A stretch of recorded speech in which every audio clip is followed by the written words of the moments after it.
Hello, everyone.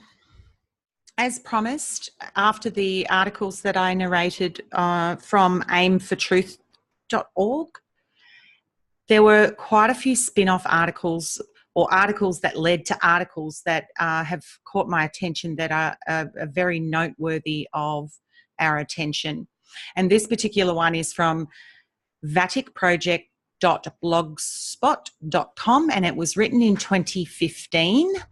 And I shall post this in the description, the link to this in the description at the end of this video.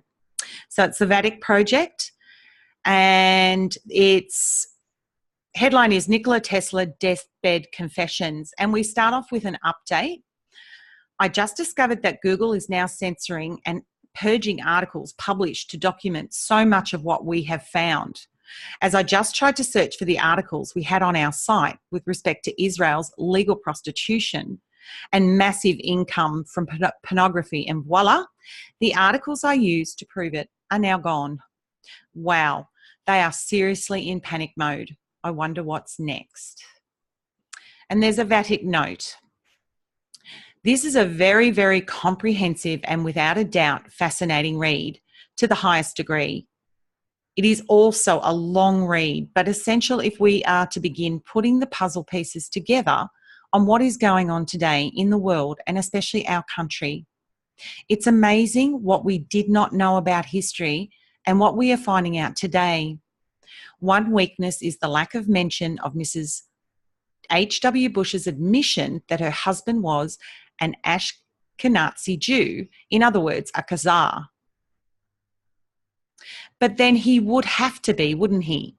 Since his genealogy shows that he was related to the Queen of England, whose son has admitted his ancestry connection to Val the Impaler, otherwise known as Count Dracula from Transylvania, a part of Khazaria before the breakup of that nation in the 1100 AD period. Add to that the fact that it's been proven on Vatic Project through this link that the Zionist bankers not only funded Nazis in Germany, but also were instrumental in the Jews' demise in Nazi Germany. We published a blog on this with this information that none of us knew about. I bring this up because this below needs to be carefully reviewed, and ask yourselves, who did the Bushes really work for? The Nazis or the Zionists? Or heaven forbid, are they both the same thing? 7 of Hitler's top leaders were Zionists, and his army contained over 150,000 Zionists whom Hitler, put in charge of the camps. It's beginning to appear that way here in this country. The bankers are Khazars who call themselves Jews, but are not the real Jews of the Bible. And they are also Zionists tied very much through Rothschild into the country of Israel and the fascism ownership of many corporations. Look at board of directors not only of the corporations, but of the mainstream news media. Proves their heavy underhanded control of corporations, our nation's economic well-being through the control they have of the Federal Reserve. Why is the Fed against an audit of our gold in Fort Knox? Remember, Hong Kong tested our gold we sent for settlement, and it was really tungsten, painted in gold. And you can find the story on this here. That link does work because I also have that article. They have used their illegally obtained trusted position as the caretaker of our economy, currency, and credit to blatantly steal wholesale massive amounts of our gold, and that gold which is stored in our reserves by other countries.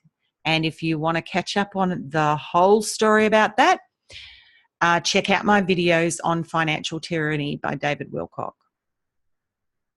There's 10 of them. Just ask Germany if they can get their gold back from the Federal Reserve when they want it back. The answer is no. They tried, but were refused. So this fits perfectly with what we already know about the Sherffs, also known as the Bushes. These Zionists should be sitting in jail, just like they are in Iceland and not running around ripping off other nations' gold. So the big question now is, why kill off Tesla and steal all his research and then never do anything with it? I postulate it's because of the Khazars / Rothschilds / Rockefellers' heavy involvement with the oil industry and its massive profitability to these Khazars who sit on the boards of these oil companies. Think about the profitability they would lose if Tesla's free energy got loose among the using public. I could be wrong about why, and I can't prove that is why, but deductive reasoning is legitimate. That is all I have built up on proof of other smaller, multiple proven facts that add up to a bigger picture. Finally, let's read the protocols. They say so in there that they want all the gold. It's almost an admission of intent to commit theft. These cretins are nothing more than petty thieves and prostitution / porno promoters. After reading all this, I can now see why the connection between George H.W. Bush and the assassination of JFK and how and why Bush was so involved in the murder and cover-up. So you read and tell us what you think. The Medal of Freedom should be given, given to Bush by Obama, should be taken away, and the Zionist fabricated history changed to reflect truth. And that's the whole purpose of why I myself am and trying to get these articles out. I know I didn't write them. I'm trying to get them out to as many people as I can to do exactly what the Vatican Project are doing, and then that's reflect the truth. Our history has been totally manipulated, and it's time to change. Nikola Tesla, Deathbed Confessions. And there's a link there for loveforlife.com.au, and it's about Nikola Tesla Deathbed Confessions. Photos support claims George H. Sherff Jr. was 41. Well, I think we've kind of guessed that by now. Nikola Tesla. Recent evidence has surfaced, I think, detailing that Nikola Tesla was murdered the day after he was visited for an all-day interview with two Secret Service agents, Reinhard Gehlen and Otto Skorzeny. After suffocating him, they stole all of Tesla's blueprints and papers. Otto Skorzeny was Hitler's bodyguard and also an assassin. One of the many Nazis who infiltrated the USA after World War II, and I think Australia too, as part of Project Paperclip. Many of these Nazi scientists ended up working for NASA, the CIA, and other US secret services.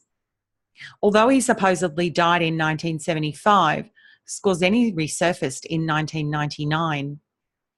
In a deathbed confession to the man who was dating his daughter, he revealed the identity of Tesla's assistant who was stealing from him. This man, he said, known as George Sherff Sr., was none other than Prescott Bush, the father of the 41st President of the USA and grandfather of the current one. Interestingly, an article published in the Idaho Observer has since been removed, although several copies were made of it before it was taken offline. A copy of the article can be found here, part 1. So you can see a nice big happy family picture here. Deathbed Confessions photo supports claims that George H. Sherff Jr. was the 41st President of the US President by Don Nikoloff. According to Otto Skorzeny, pictured is the Sherff family and a few friends circa 1938. Holding Mother Sherff's hand at left is Martin Bormann. In front is Reinhard Gehlen. In back is Joseph Mengele. And to his right is Skorzeny as a young man. At centre right, in the German Navy uniform is George H. Sherff Jr. and his father, George H. Sherff Sr. I'll come back up to that picture for you. So this is meant to be Junior, right here, and his father. Whoops. Bormann became Hitler's second in command. Reinhard Gehlen was a chief SS officer and assassin who was smuggled out of Germany under Operation Paperclip. Skorzeny was Hitler's bodyguard and SS spy/assassin who came to the US after the war under Project Paperclip. Skorzeny and G.H.W. Bush were instrumental in merging Nazi SS intelligence with the OSI to form the CIA with Wild Bill Donovan and Alan Dulles. These guys were also part of CIA mind control experiments such as MK-Ultra. SS officer and physician Joseph Mengele, the notoriously sadistic angel of death of Auschwitz, escaped Germany to South America after the war. George H. Sherff Jr. became the 41st President of the United States as George H.W. Bush, and George H. Sherff Sr. was Nikola Tesla's trusted assistant. What you are about to read is another step beyond research, pioneered in the early 90s by author, historian Webster Tarpley, based largely on deathbed clues provided by former Hitler bodyguard Otto Skorzeny and his box of photographs. Since Skorzeny's death in 1999, the various leads he provided have been followed up and tend to support what, at first blush, would appear to be the unbelievable rantings of an embittered old man. What remains constant as we pore through publicly available official records, publicly available official records, private correspondence, memoirs, newspaper articles, photos, and other clues is that Bush family records, the ones that exist, are a puzzle palace of inconsistencies and curiosities. Since it is a congressionally established fact that Prescott Bush was in business with the Nazis during World War II, we can safely say that the Bush-Nazi connection existed. Who are the Bushes? How did they get connected with the Nazis? Is the connection still alive through US Presidents George H.W. Bush and George W. Bush? The answers are not as literal as we would like them to be. But we have the testimony of Otto Skorzeny and his photographs, especially the one at right. Can't see one at the right. So here we go. The first installment of an investigation that points to a curious conclusion. The Bush family was created to destroy America. What we are taught about history in American schools is not history, but a fairy tale. Better yet, it is propaganda designed to hoodwink an unsuspecting society about its true heritage and the treasonous acts and sabotage that were conceived in order to bring about a new world order.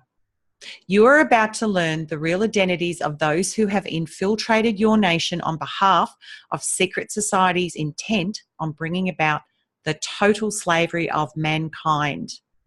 Always comes back to the same thing, doesn't it, folks? Because of all the research I've done and all of the articles I've presented, it all comes back to this. Taking over our financial system, infiltrating with these elite Illuminati New World Order drop kicks, and to enslave us. In the past, others have written about the numerous conspiracies to control natural resources, energy, food, and our sovereign right to live on planet Earth, not as slaves of a wealthy few, but as free men, women, and children exercising the free will given to them by God. Research is the systematic investigation into and study of materials and resources in order to establish facts and reach new conclusions. This is important research. Read it carefully with an open mind. Considering the use of fluorides, sodium fluoride, in drinking water and toothpaste, you may already be in denial. Fluorides, we are told, are for the prevention of tooth decay. You, the reader, can decide if they really work. The real reason they are added to your drinking water and toothpaste is to cause you to become psychologically and physically placid and therefore apathetic. A thought problem. Imagine you were a member of a secret organization whose sole agenda was to control the entire planet. If your plan was to accomplish this goal without being perceived by your intended victims, discretion would be paramount. Your organisation would devise a series of historical events that, on the surface, would appear to be everyday happenstance occurrences, natural disasters, man-made diseases, acts of murder, assassination, terror, manipulation of money and energy supplies, contamination of foods, pollution of natural resources, and war. The timing of these events would require patience, careful planning, cooperations from others in positions of trust, stealth, and deceit. In essence, the whole mission must derive its power through deception and concealment and must have a master plan. Who were the designers of this master plan? Follow along as we connect the dots. The master plan. My favourite topic. Arrival of the bankers. At the turn of the 20th century, a plan to slowly take over the government of the United States began to unfold. Many works have been written about the Nazi machine that instigated 2 world wars, though few have traced the footsteps of the foreign financiers and the actors we prefer to call politicians. A brief glance at shipping records, passenger manifests, and financial transactions on Wall Street indicates a pattern of deception which was masterminded by this same machine. The level of cooperation from government agencies and their elected officials was not only disgraceful but blatantly treasonous. In his book, The Creature from Jekyll Island, and there's a footnote there, author G. Edward Griffin described the secret meetings which created the Federal Reserve in 1913. The architect of the plan, Paul M. Warburg, was a representative of the Rothschilds Bank in England and France, and his brother Felix headed the Warburg banks in Germany and the Netherlands. Of significance is the fact that the first official media report about the Federal Reserve occurred 3 years later. In Leslie's Weekly, and footnote 2, B.C. Forbes described the secret meeting between Republican Senator Nelson W. Aldrich and 6 of the most powerful bankers in the world. That this meeting had to be concluded in a secret clandestine island location indicates the level of deception, concealment, and treason at work. So Paul Warburg. That Paul Warburg, a German national, spoke English well enough to craft a financial document, a volume consisting of 1,750 pages, resulting in the Federal Reserve Act designed to control the finances of the United States from Europe, was no small feat. Of particular interest was how Warburg was able to establish these important connections prior to his arrival in the US in 1913 and then orchestrate this financial coup. Warburg had to have known his co-conspirators before coming to America. The first official record of Paul Warburg's trip to the US appeared in the Kaiser Wilhelm II passenger manifest upon arrival at Ellis Island, October 13th, 1903. And there's a footnote 3. The official manifest on line 7 lists Mr. P. Warburg, age 35. Occupation, banker. Nationality, American. Heritage, German. Last residence, Hamburg. Final destination, New York. Home, 3E 82nd Street, New York. In fact, Paul Warburg claimed he was an American in 1903. Was this claim valid in 1903? Of special interest in this October 13th, 1903 passenger manifest is the fact that other prominent passengers in the elite financial community were also on the same passenger manifest. Harry Sachs of Goldman Sachs fame is listed as a passenger, but unlike Warburg, he was not required to declare his destination or address.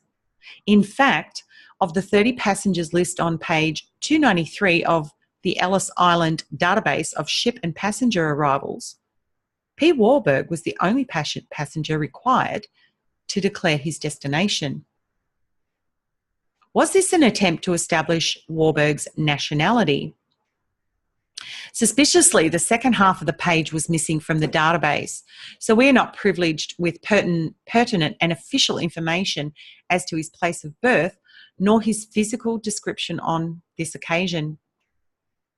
Future arrivals to the Port of New York would shed more light on these issues. The record keeping of by the Immigration Office on October 13th, 1903 was not merely sloppy. It appears that Warburg and other passengers were not scrutinised to the extent required by the law and were assisted in entering the country with special yet illegal considerations. Unlike earlier or later arrivals, immigration officers permitted or instructed to be lax and obviously negligent in their duties, particularly where destinations and birthplaces were of concern. Warburg's second arrival in the US on the SS Deutschland was similar to his first. Though still a US citizen in 1905, he was demoted to merchant. There's a footnote number 4. However, on a third arrival in 1906, Warburg was once again a banker. His memory had failed him on this third trip when he declared he had never been to the US previously. Neither had his wife and two children who had travelled with him on prior trips. He had also forgotten about his home in New York City too, when he claimed he had no address in the United States. On this visit, Warburg declared Hamburg, Germany as his place of birth. Incredibly, on a later visit to the US, Warburg claimed he was officially a naturalised citizen, citing the Circuit Court of New York City, March 21st, 1911, there's footnote number 5, as the place and date where he had been bestowed his citizenship. Despite Warburg's earlier proclamations, he was not declared a US citizen until that time. Warburg thereby committed perjury, which was overlooked on numerous occasions by the immigration officials, seemingly an act of treason on each occurrence.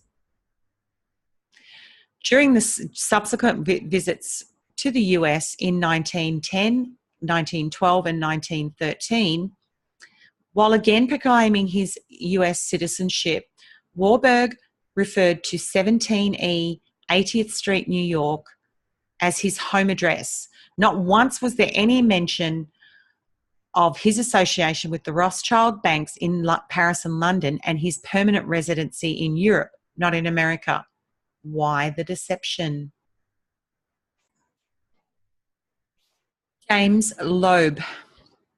Not to be outdone, James Loeb, a partner in the Kuhn, Loeb and Company banking firm in New York City, travelled with Warburg on October 13th, 1903. Loeb declared his US citizenship on this trip, though he apparently suffered from amnesia in 1910, neglecting to declare any country of origin, and later, in 1912, declaring to the US Immigration Service that his birthplace was Landsberg, Germany. And there's a footnote number 6, a small town west of Munich. Loeb also indicated, trip on this, that he was staying with Mr. Warburg. Amnesia must have been a disease that plagued most German bankers at the turn of the century. The disease didn't stop there and soon spread to institutes of higher education.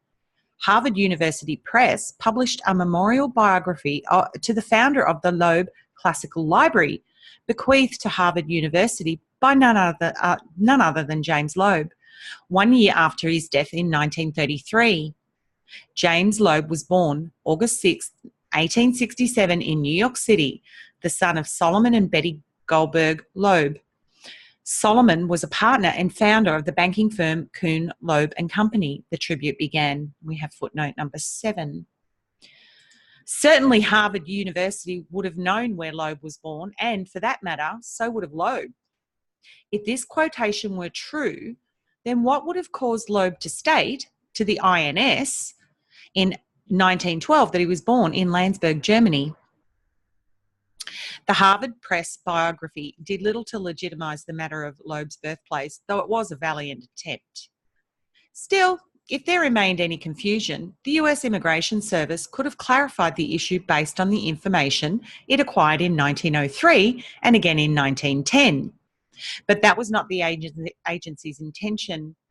The Immigration and Naturalization Service agents were complicit in hiding James Loeb's true birthplace and his association with financiers of the future German Nazi Party, an act which was aided and abetted by the sloppy, incomplete immigration records kept at Ellis Island and the Port of New York. That was part of the deception. Yes, he lived and worked in New York and may have attended Harvard University, but considering the connections Kuhn, Loeb and Company had to the banks that supported the Nazis through money laundering activities until getting caught in 1952, it was most likely that Loeb, like Warburg, had been groomed for his role in order to maintain the founders of this master plan bloodline. There are other inconsistencies in the Harvard Press biography, again, based upon the above-mentioned records. In the winter of 1891, a severe illness, possibly depression, obliged him to give up business, and he spent the summer travelling in Scandinavia, returning to banking again only until January 1st, 1902, when he retired due to renewed health problems. Maybe amnesia? James Loeb could not have travelled and returned to the United States during 1892 unless he had swum upon his return trip. The first of his 3 voyages to Ellis Island from Europe on the Kaiser Wilhelm II arrived on October 13th, 1903, as previously mentioned. It was unlikely he would have returned to any port of entry other than New York unless he had arrived at some other secret location. And there were no transatlantic airline flights in 1903. A Harvard story had to have been a fabrication intended to hide some dark secret. Considering the sizable endowments Loeb lavished upon Harvard and other notable educational, medical and art institutions in Boston and New York, it was most advantageous for Harvard to portray Loeb as a philanthropist and victim of depression, hardly fit for a transatlantic swim. Then as a German banker whose father's company supported the master planner's war machine before and during 2 world wars. According to further reminiscent accounts, he retired to a quieter place, his farm at Shrewsbury, New Jersey, moving to Germany in 1905, where he stayed, except for a period during World War I until his death in 1933. Evidently, Harvard was unaware of 2 more trips, documented by the federal government, that Loeb made to New York in 1910 and again in 1912. It was no coincidence that Loeb's return trips to the US as an on-again, off-again US citizen were orchestrated to accommodate Paul Warburg's meetings with Wall Street bankers of German persuasion as they plotted to create the Federal Reserve System, a foreign entity. On graduation, he received an offer through his teacher and friend Charles Eliot Norton to study Egyptology in Paris and London. And that's a quote. Norton was the appointed professor of history of art at Harvard University from 1856 to 1874. Norton spent much time in travel and residence on the continent of Europe and in England. and was the first president of the Archaeological Institute of America, 1879 to 1890. According to his biography at wikipedia.org, footnote 8, it would seem that Egypt was a more suitable location for studying Egyptology than Paris and London, where Paul Warburg managed the Rothschild banks. Loeb died in Munich in 1933, lending belated credence to his 1912 assertion to the INS that he was born in Landsberg, Germany, and was a German citizen, never having previously been in America. Nikola Tesla. Despite conflicting literary and historical accounts, Nikola Tesla, a Serb, was born on July 10, 1856, in Smilja, Lika province, or what is now modern-day Croatia. Prior to World War I, Smilja was on the border of the Austro-Hungarian Empire, so in effect, Tesla was a citizen of Austrian origin. The son of a Serbian Orthodox priest who rose to the rank of archbishop, Tesla had the opportunity to study a variety of topics contained in his father's personal library. As a young boy, he accompanied his father on trips to Rome, where he was able to study the lesser-known works stored in the Vatican's vast scientific repository. Upon completing his studies in engineering and physics at the Polytechnic Institute in Graz, Austria, Tesla attended the University at Prague. He demonstrated early on an innate ability to solve mechanical and scientific problems, especially in the area of electricity and its applications in power production. After working for Edison Telephone Company subsidiaries in Budapest, Paris, and other cities throughout Europe, Nikola Tesla went to America to meet the man whose company gave him his first job, Thomas Edison. Tesla found it difficult to work for Edison due to Edison's reneging on financial promises, but soon found backers to finance his research and development projects and his new inventions. Financiers such as John Pierpont, J.P. Morgan, George Westinghouse, and John Jacob Astor were among those who saw the potential in Tesla's pioneering entrepreneurial spirit to capitalise on his technological discoveries in electricity, wireless communications, and physics. The only official documentation of Nikola Tesla's arrival in the United States was again produced at the Port of New York. Footnote 9. On April 7th, 1882, a 25-year-old Tesla arrived via the SS Nordland, which departed from Antwerp. He had returned on this trip to the US after lecturing in Paris. Tesla's destination, New York. Tesla immigrated as a labourer through this label, though this label hardly befit the man who would become the most prolific inventor in history, with some 700 technological patents to his credit. Previous accounts of Tesla's association with Thomas Edison's projects place him in the United States in the 1870s. His many technological discoveries were certain to have drawn the attention for those hungry for world domination and superiority. By and large, Tesla's inventions and his career were excluded from our history books because his inventions and patents were stolen and then weaponized. It was never intended for us to learn about the suppression of Tesla's advanced scientific discoveries, nor about those who profited from their theft, the orchestrators of the master plan. Though much has been written about Tesla's successes and failures, few have detailed the behind-the-scenes financial activities which disclose a Nazi plot to acquire his technology, while research and development costs had largely been paid unknowingly by US taxpayers. Many of Tesla's patents fell into Nazi hands prior to and during World Wars I and II. As a result, Tesla continuously found himself in litigation over patent rights and other issues. Although he succeeded in winning the majority of his patent lawsuits, his technology had been repeatedly stolen and sold to the German Nazis and other foreign governments. So he never achieved the financial successes he deserved.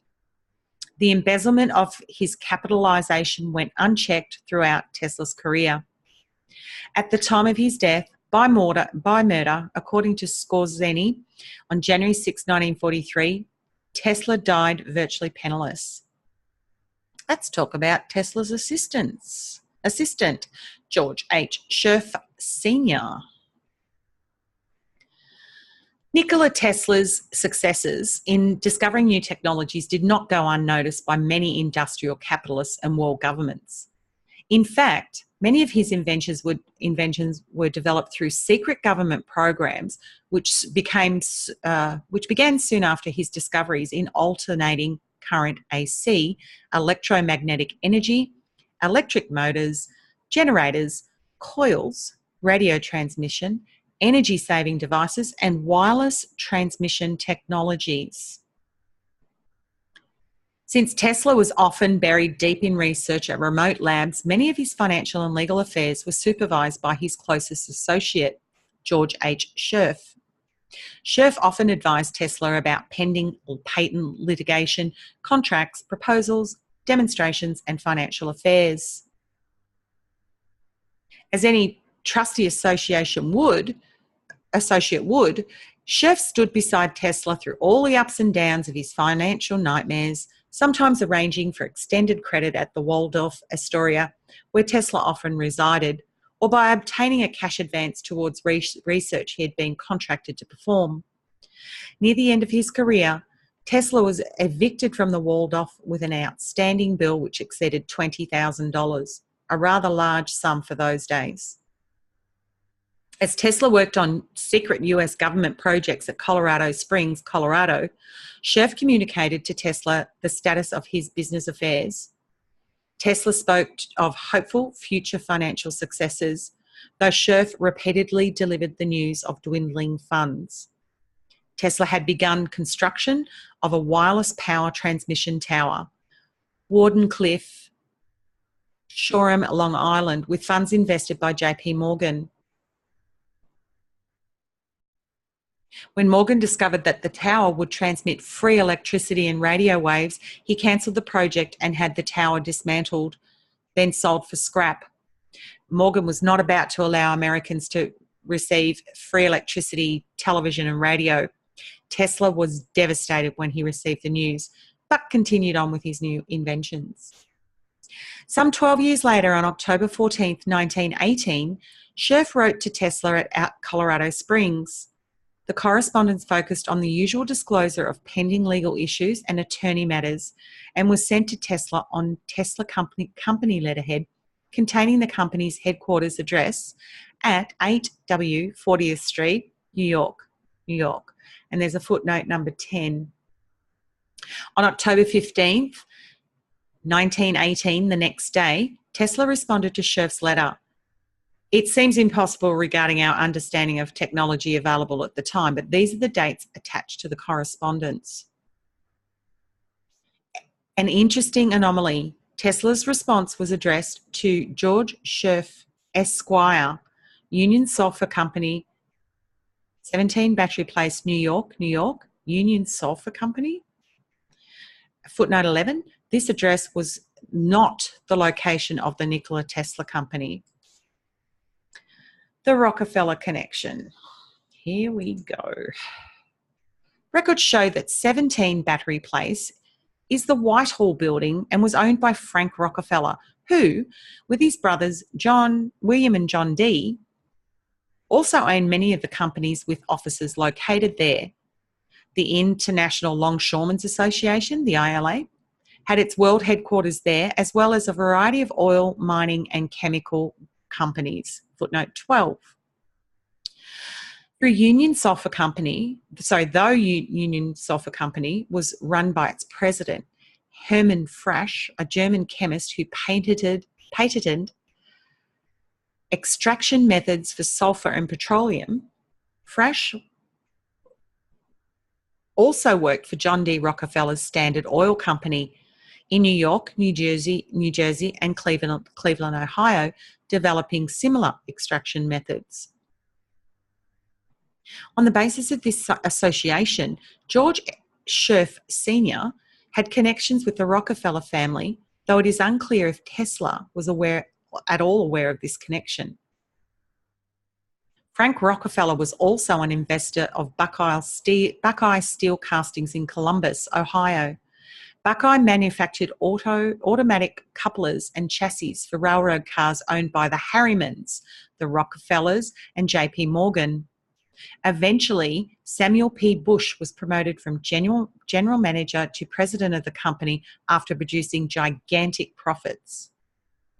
Samuel P. Bush's association with the Rockefellers and his subsequent position as director of the War Industries Board afforded him the opportunity to create contracts with Remington Arms during the war, courtesy of Percy Rockefeller.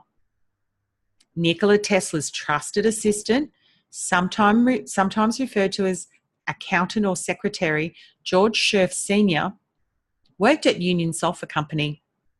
Normally, this association would not set off alarms, considering the state of Tesla's affairs. Sherff had every right to earn a decent living in order to support his family. That was the American way, but a careful examination of Union Sulphur Co. might reveal that someone was being deceived. Tesla, and Sherff was at the root of this deception. Who was George Sherff? Who was George Sherff? Better yet, who was George H. Sherff Sr.? There exists no legitimate record of George H. Sherff being born in the US from the late 1800s through 1925, yet George Sherff was Nikola Tesla's assistant/accountant. If he was born in Germany, could his birthplace shed some light on this mystery? Probably, if they exist. It has become apparent that individuals associated with the Nazi Party commonly have all or parts of their genealogical records purged. We will explore this further in the section of this article dealing with the Bush family tree. Otto Skorzeny, SS, Odessa, CIA, master spy and assassin. Friends and acquaintances of Nikola Tesla recall him complaining about Sherff's son, George Jr., always snooping around Tesla's lab. On more than one occasion, probably during the late 1930s, Tesla caught the 14-year-old Sherff looking at his notes, poring through his books, and stealing small items from the lab. Tesla gave him the nickname Curious George and likened him to a mischievous monkey. That's really interesting because there's a cartoon about Curious George and he's a monkey. My kids used to watch it a long time ago. According to Skorzeny, Adolf Hitler's former bodyguard, in a deathbed confession to Eric Berman in Miami, Florida, Tesla hated the younger Sherff. In fact, according to Skorzeny, the Curious George book and movie were inspired by Tesla's suggestion. Curiously, the day before the national theatrical release of the Hollywood production of the Curious George feature-length film, Alan Shalleck, the originator of Curious George and the man in the yellow hat, was found murdered under a pile of plastic bags in his driveway in Florida at age 76. And there's a footnote, number 13. Gosh, they kill everybody. In short, Otto Skorzeny claimed that the true identity of George H. Bush was George H. Sherff Jr., the son of Nikola Tesla's illegal immigrant, German-born accountant, George H. Sherff Sr. And there we have a picture of Otto Skorzeny with Adolf Hitler. Worth 1,000 words, but this is not the only bombshell Otto Skorzeny delivered that day in late 1999. Skorzeny, producing a shoebox full of 60 years' worth of his personal photographs, showed them to Berman, describing each one in great detail. The collection featured a photo of a young, majestic Skorzeny in full SS Nazi military dress next to his Führer, Adolf Hitler. And then there were photos of Reinhard Gerlin, SS spy and assassin, Dr. Joseph Mengele, the Angel of Death, Martin Bormann, Hitler aide and SS assassin, and Adolf Hitler, photographed in 1997 at age 107. The Hitler photo was taken during a reunion at the Lake McDonald Lodge in Glacier National Park, Montana, in August 27, 1997. According to Skorzeny, Adolf Hitler was alive and well in the US in 1997. Skorzeny did not stop there. He produced a photo of a young Skorzeny, Mengele, Bormann, and the family of George H. Sherff Sr. seated in the midst of those in the photo was a young George H. Sherff Jr., who, Skorzeny explained, was trained as a spy and sent to America to work for Adolf Hitler. He was given false identification and adopted by Prescott Sheldon Bush as his son, George Herbert Walker Bush. Skorzeny went on. He forged a birth certificate in order to enter the military before he turned 18. He was 16 at the time. In the family photo, a young Sherff and Bormann both sported a German Navy uniform. Sherff later enlisted in the Navy as George H.W. Bush. In even greater detail, Otto Skorzeny described how, contrary to the CIA written history books, how he helped Hitler escape to Austria in a plane flown by a female pilot, Hannah Reich. Hitler did not commit suicide, Skorzeny recounted. His double was shot between the eyes and the dental records proved he was not Hitler.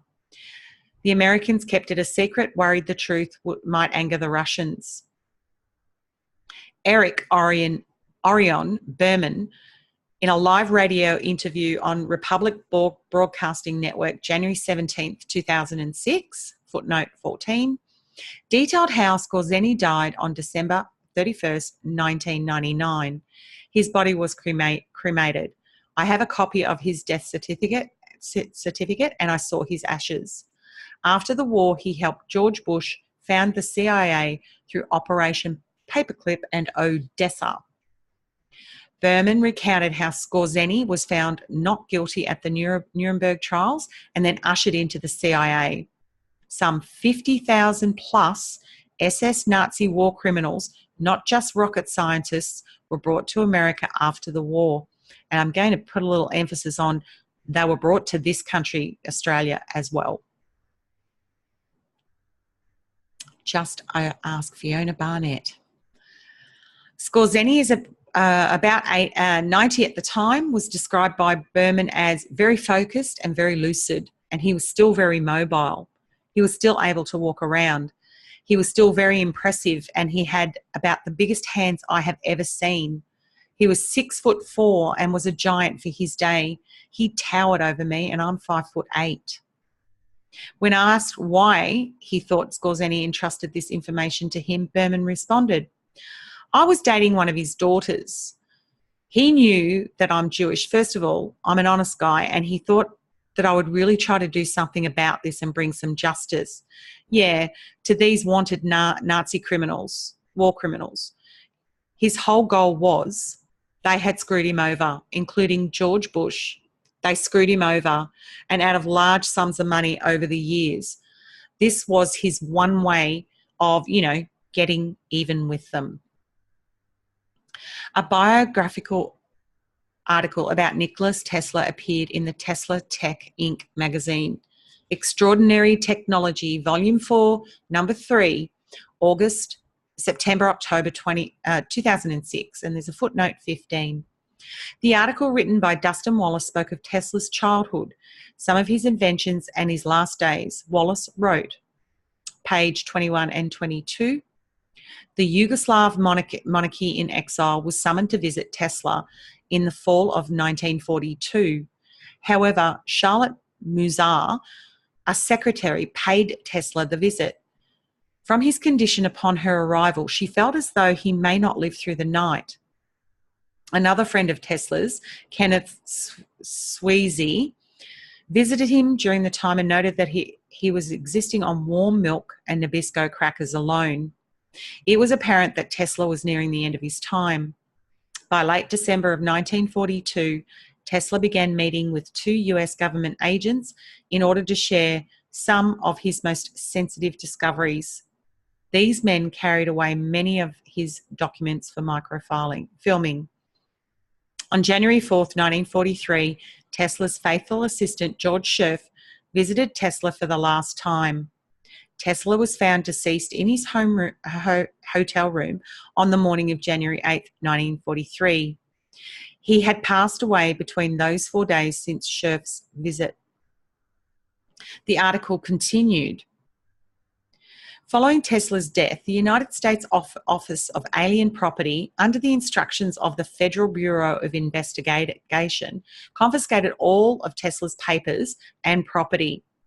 This was an interesting maneuver considering that Tesla was a United States citizen. The significance of this benign description of Tesla's inventions and his last days has a direct relationship to the previously unknown claims of Otto Skorzeny. As Skorzeny described to Berman in detail, his involvement with George H.W. Bush, aka George H. Sherff Jr., in organising the CIA by absorbing Nazi SS agents.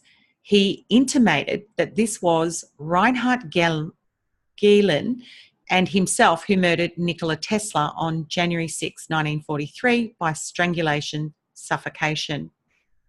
Prior to the murder, Skorzeny and Gehlen spoke in great detail to Tesla about his most advanced technologies and then stole the blueprints of his best, most secret inventions. Were these the 2 US government agents about whom Dustin Wallace wrote? The timing of George Sherff's last visit to Nikola Tesla was suspicious as well.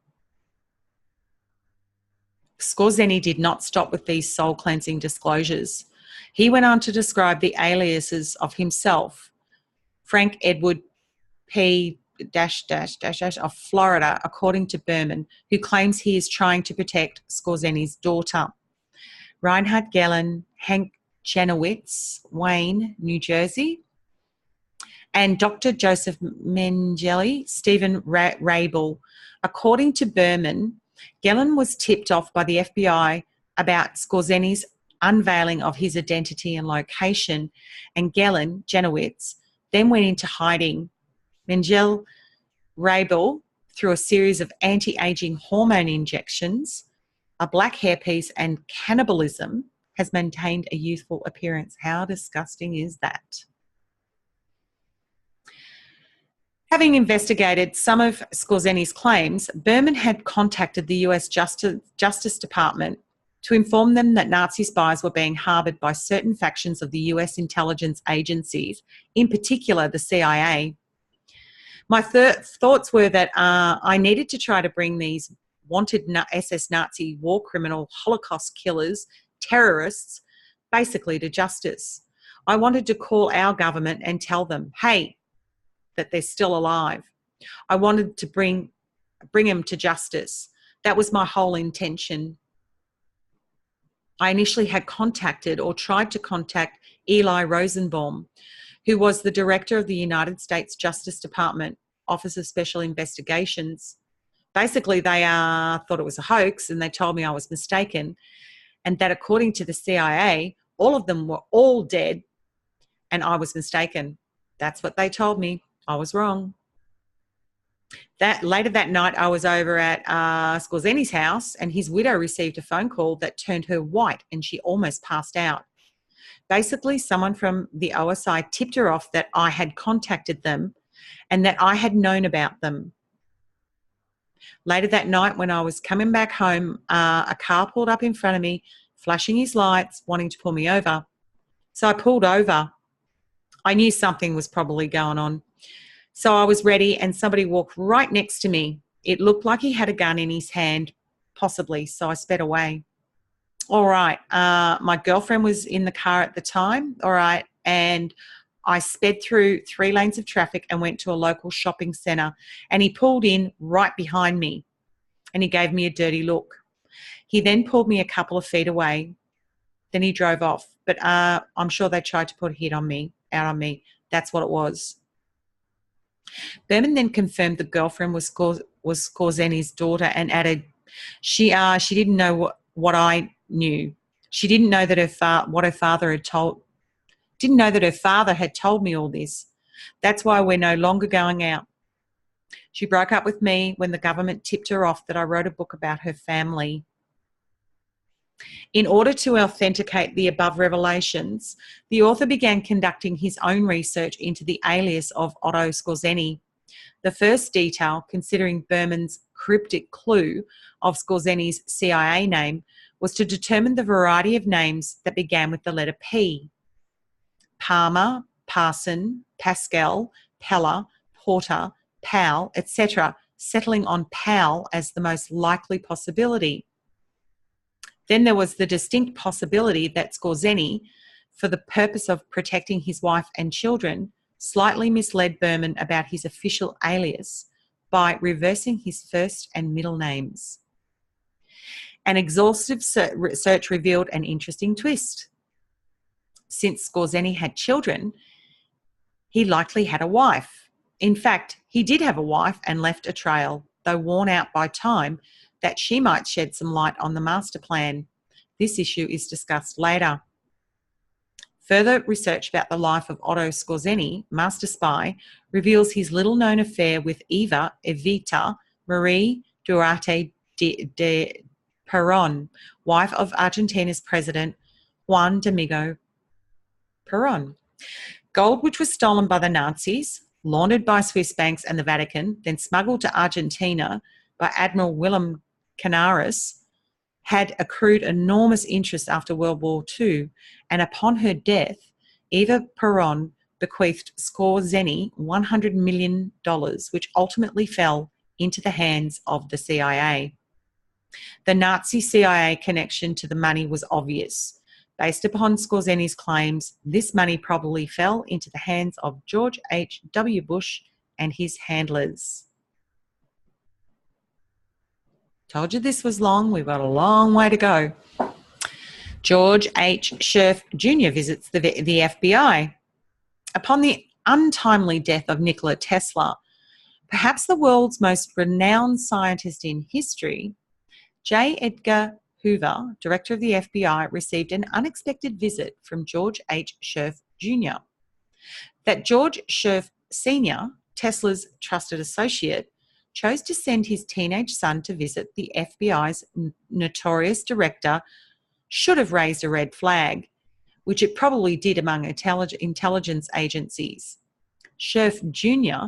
explained to Hoover that he had worked for Tesla and was entitled to his papers and other effects. He also expressed concern that a foreign government might also be interested in his inventions. And there's a footnote number 16.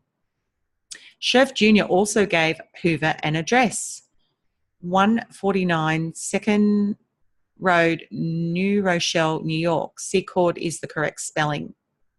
Oh, Secord. FOIA file on subject Nikola Tesla. Mr. George H. Sherff Jr. advised that he had received 2 letters. Mr. Sherff stated that he was an associate of Nikola Tesla in 1914, and that for many years his father had been Dr. Tesla's private secretary. Mr. Sherff said that he had never heard of Leland J. Anderson, nor any of the names mentioned in Anderson's letter. Anderson had written to the Sherff household seeking information about Tesla's writings. He was working on a thesis for school and had been seeking information from Tesla's associates and communications.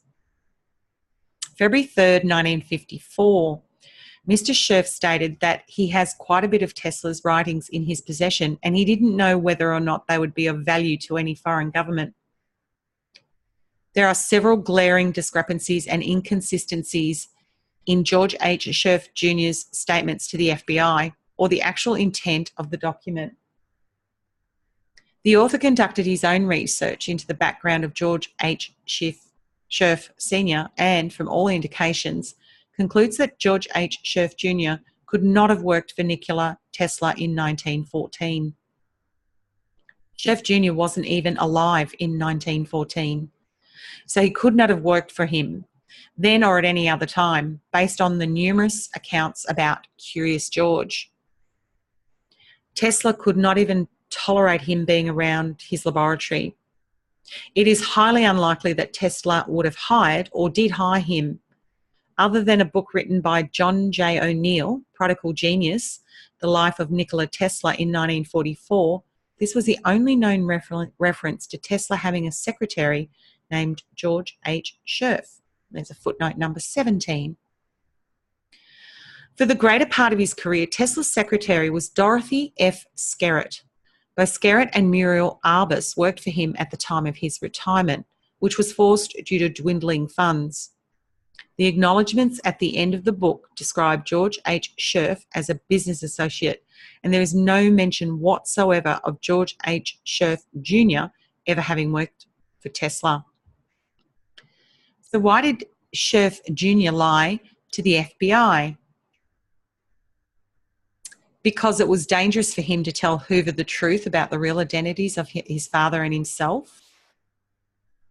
Why did George H. Sherff Sr. send his teenage son to seek papers and other records belonging to Tesla from the FBI and not do it himself?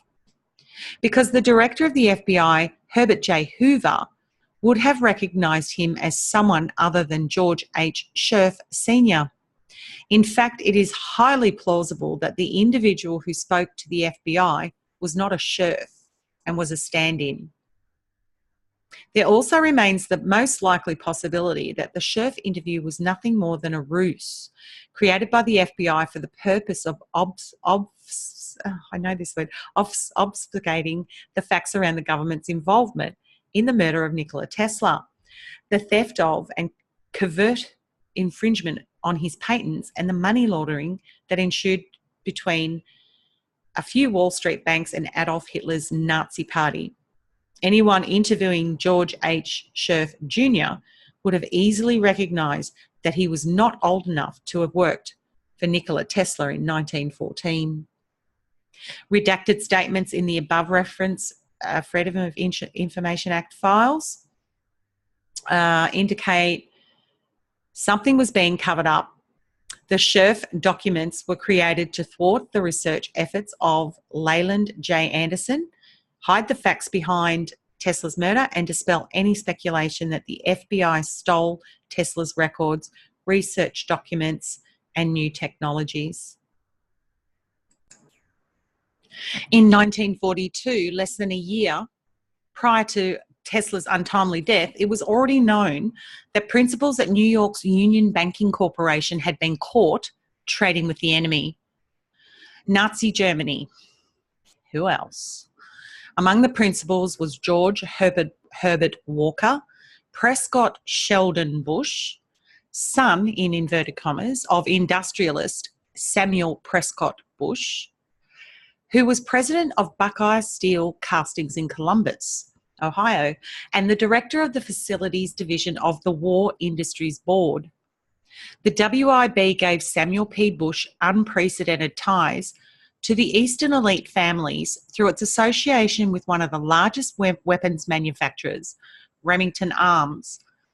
Buckeye Steel Castings supplied the railroad industry, controlled by the Rockefellers, the Harrimans, and J.P. Morgan, with coupling parts and chassis for their tankers and rail cars.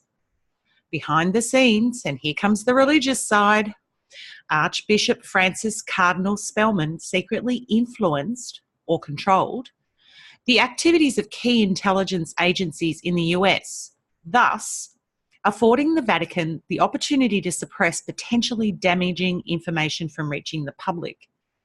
Spellman and Hoover served the same master, though it was not the US government.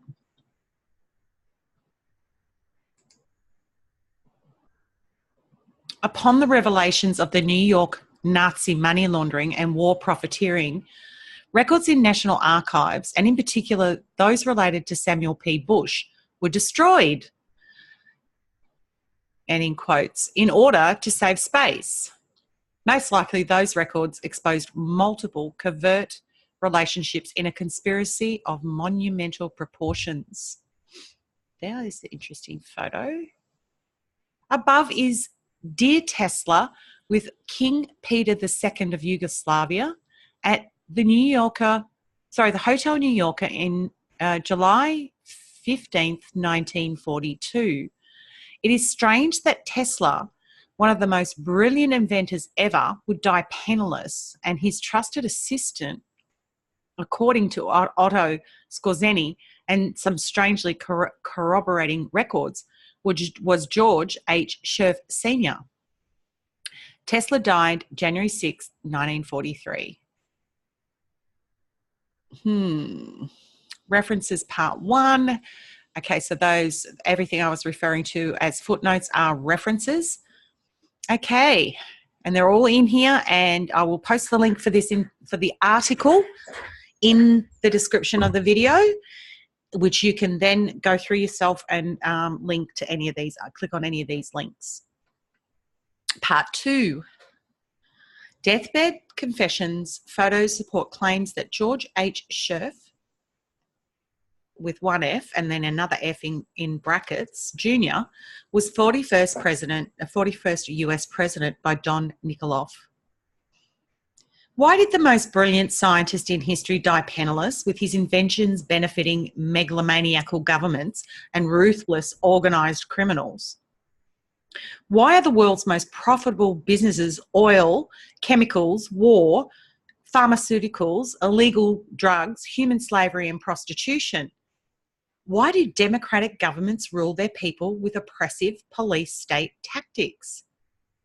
Why do these democracies poison the food, the water, the air and the land? Why did they tax and regulate people into slavery? Yep, we're all slaves. We certainly know it now. We never did before, but we do now. Well, most of us have had an inkling. It is simple to understand when you put these questions into human terms.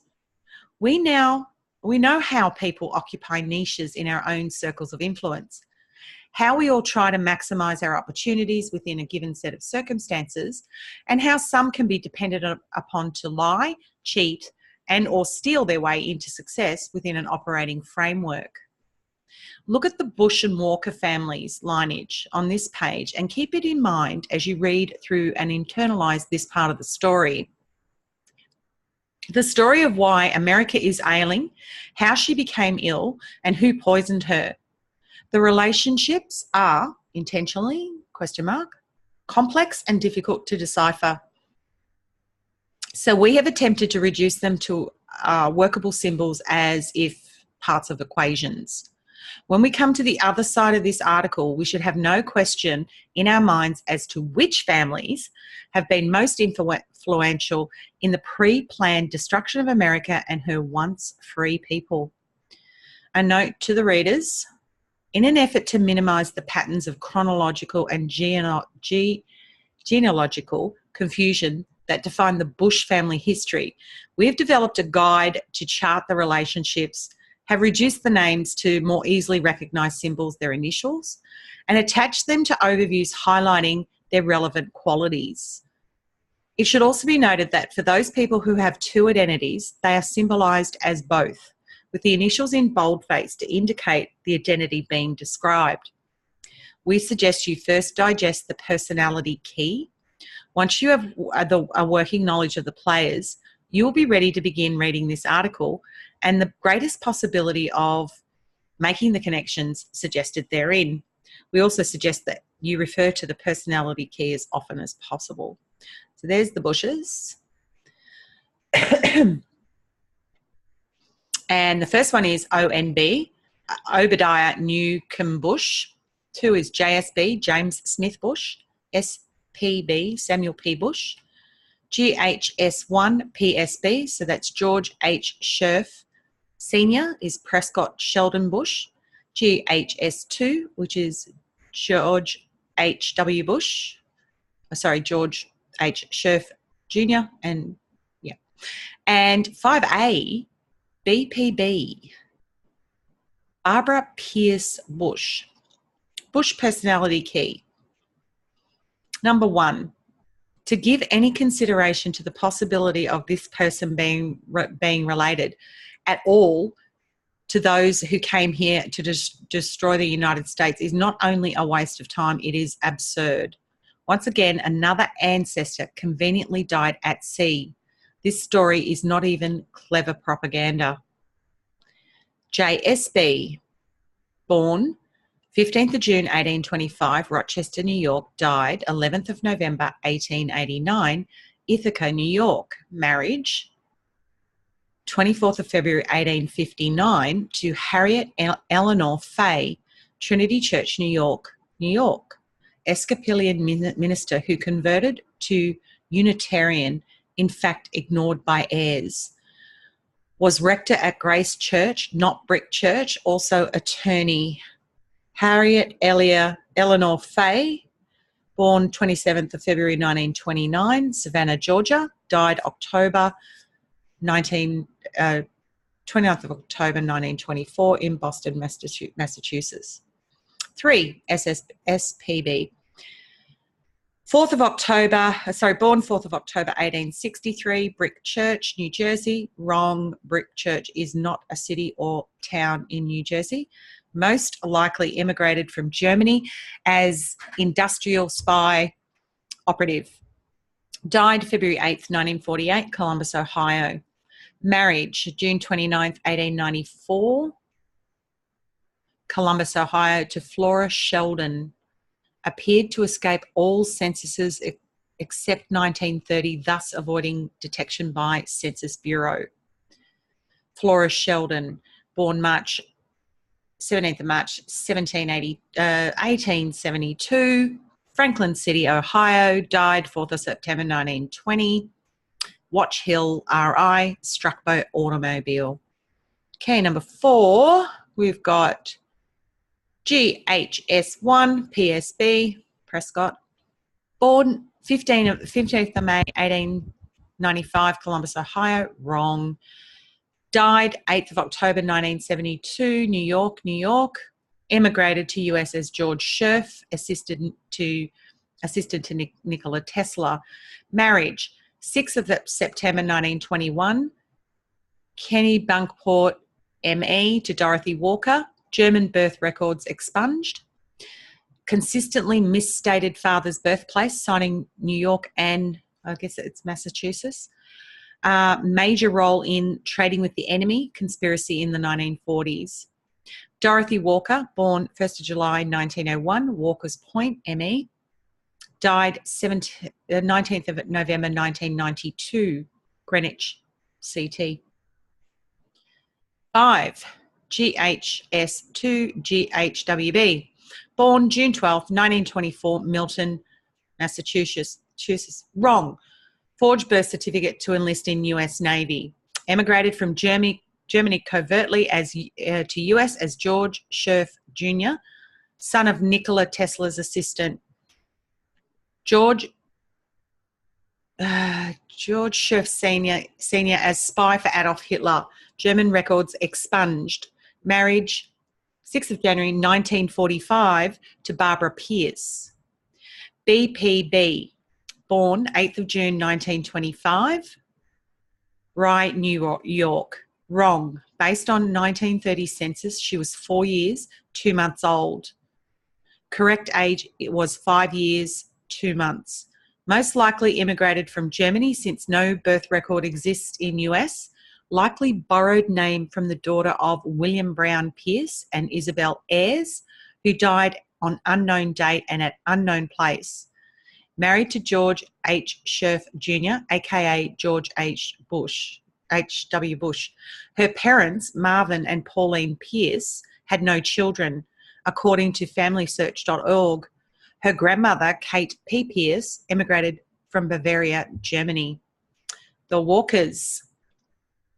TWI, Thomas Walker I, CTW2, it must be 1 and 2, yeah, Captain Thomas Walker, TW3, Thomas Walker III, GEW, George E. Walker, DDW, David Davis Walker, GHW, George Herbert Walker,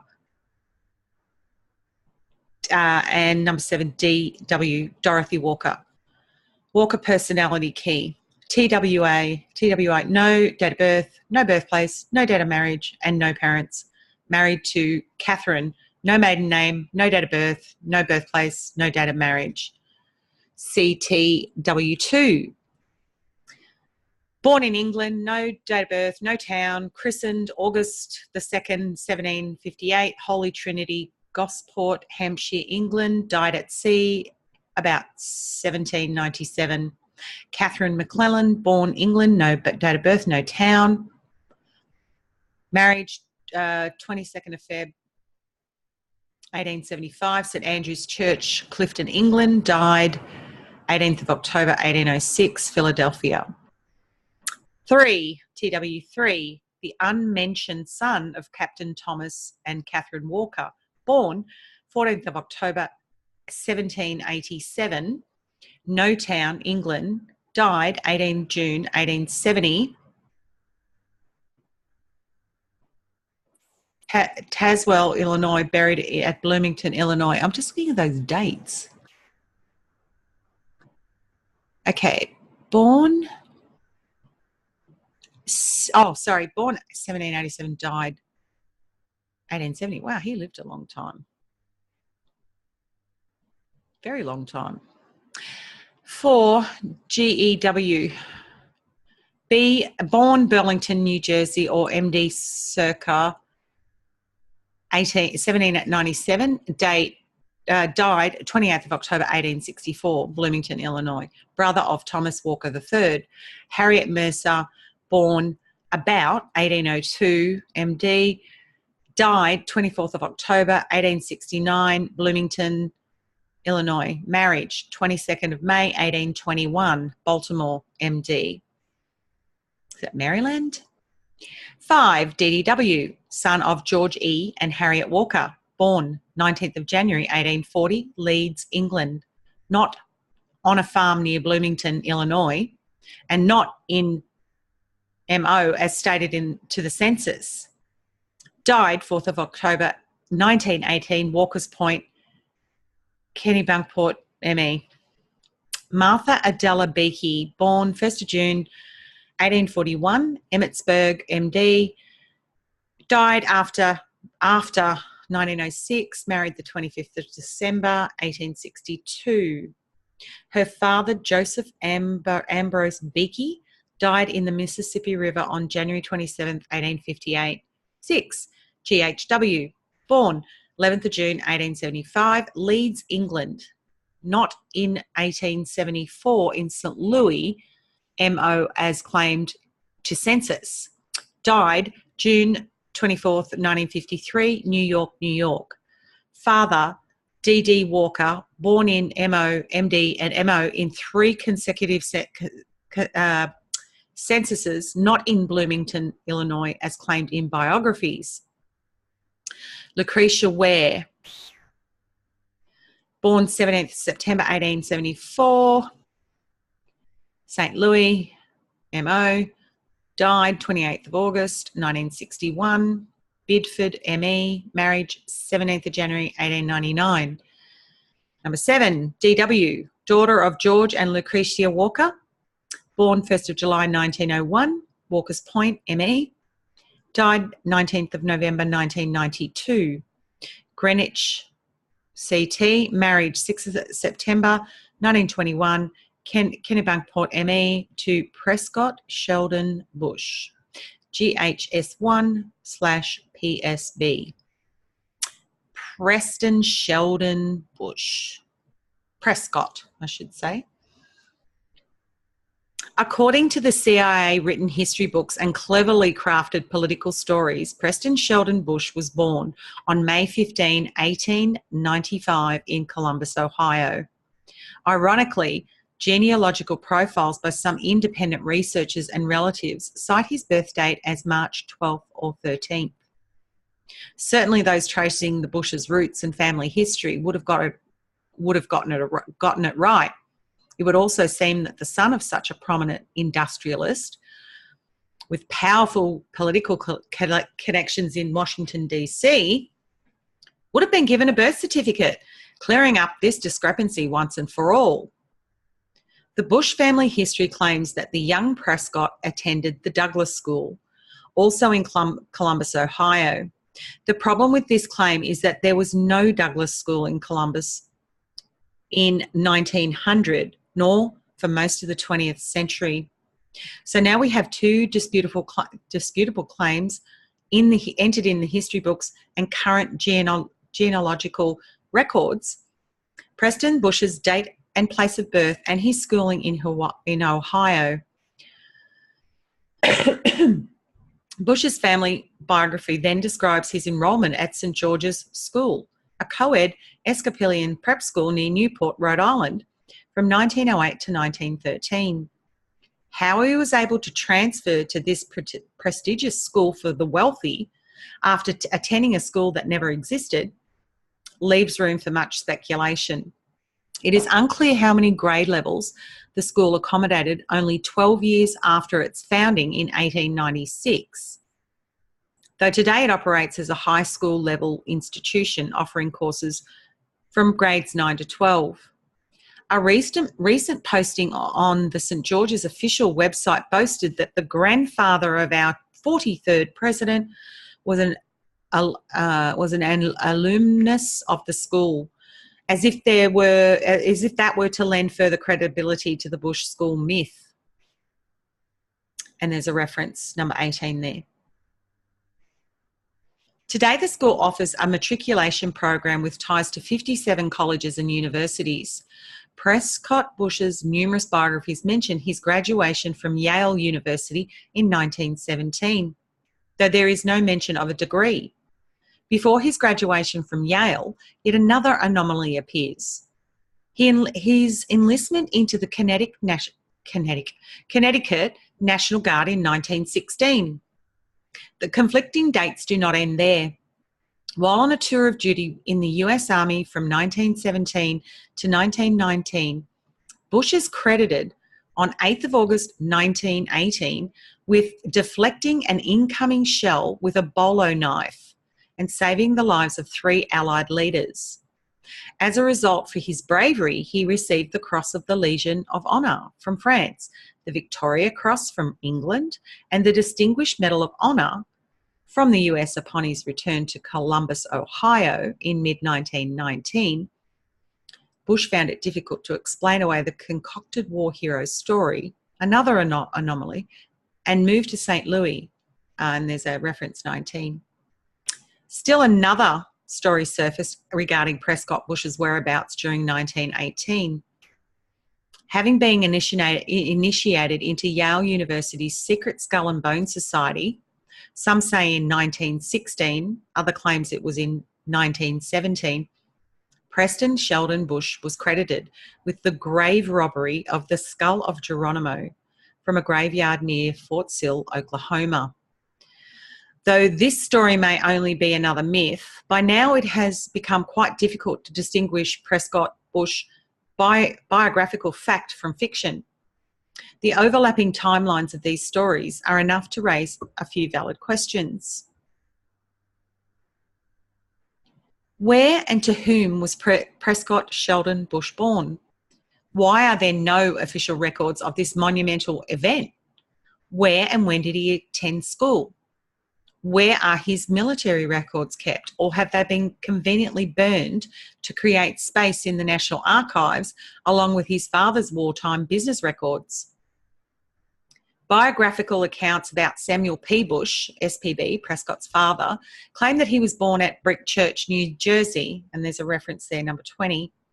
This information is supported by federal census declarations made by SPB himself. Fortunately, for those who still seek the truth, there are 2 more records that show the flagrant deception, concealment, practiced by PSB. In 1920, US federal decennial census, taken in St. Louis, Missouri, documents a Prescott S. Bush, aged 24, general manager of a hardware company. Biographical accounts describe GHS1 PSB's position as a warehouse clerk and not as a general manager of a hardware store. GSH1 PSB stated that his father's place of birth was New York, and there's reference 21. The 1930 US federal decennial census documented the family of Prescott S. Bush, aged 34.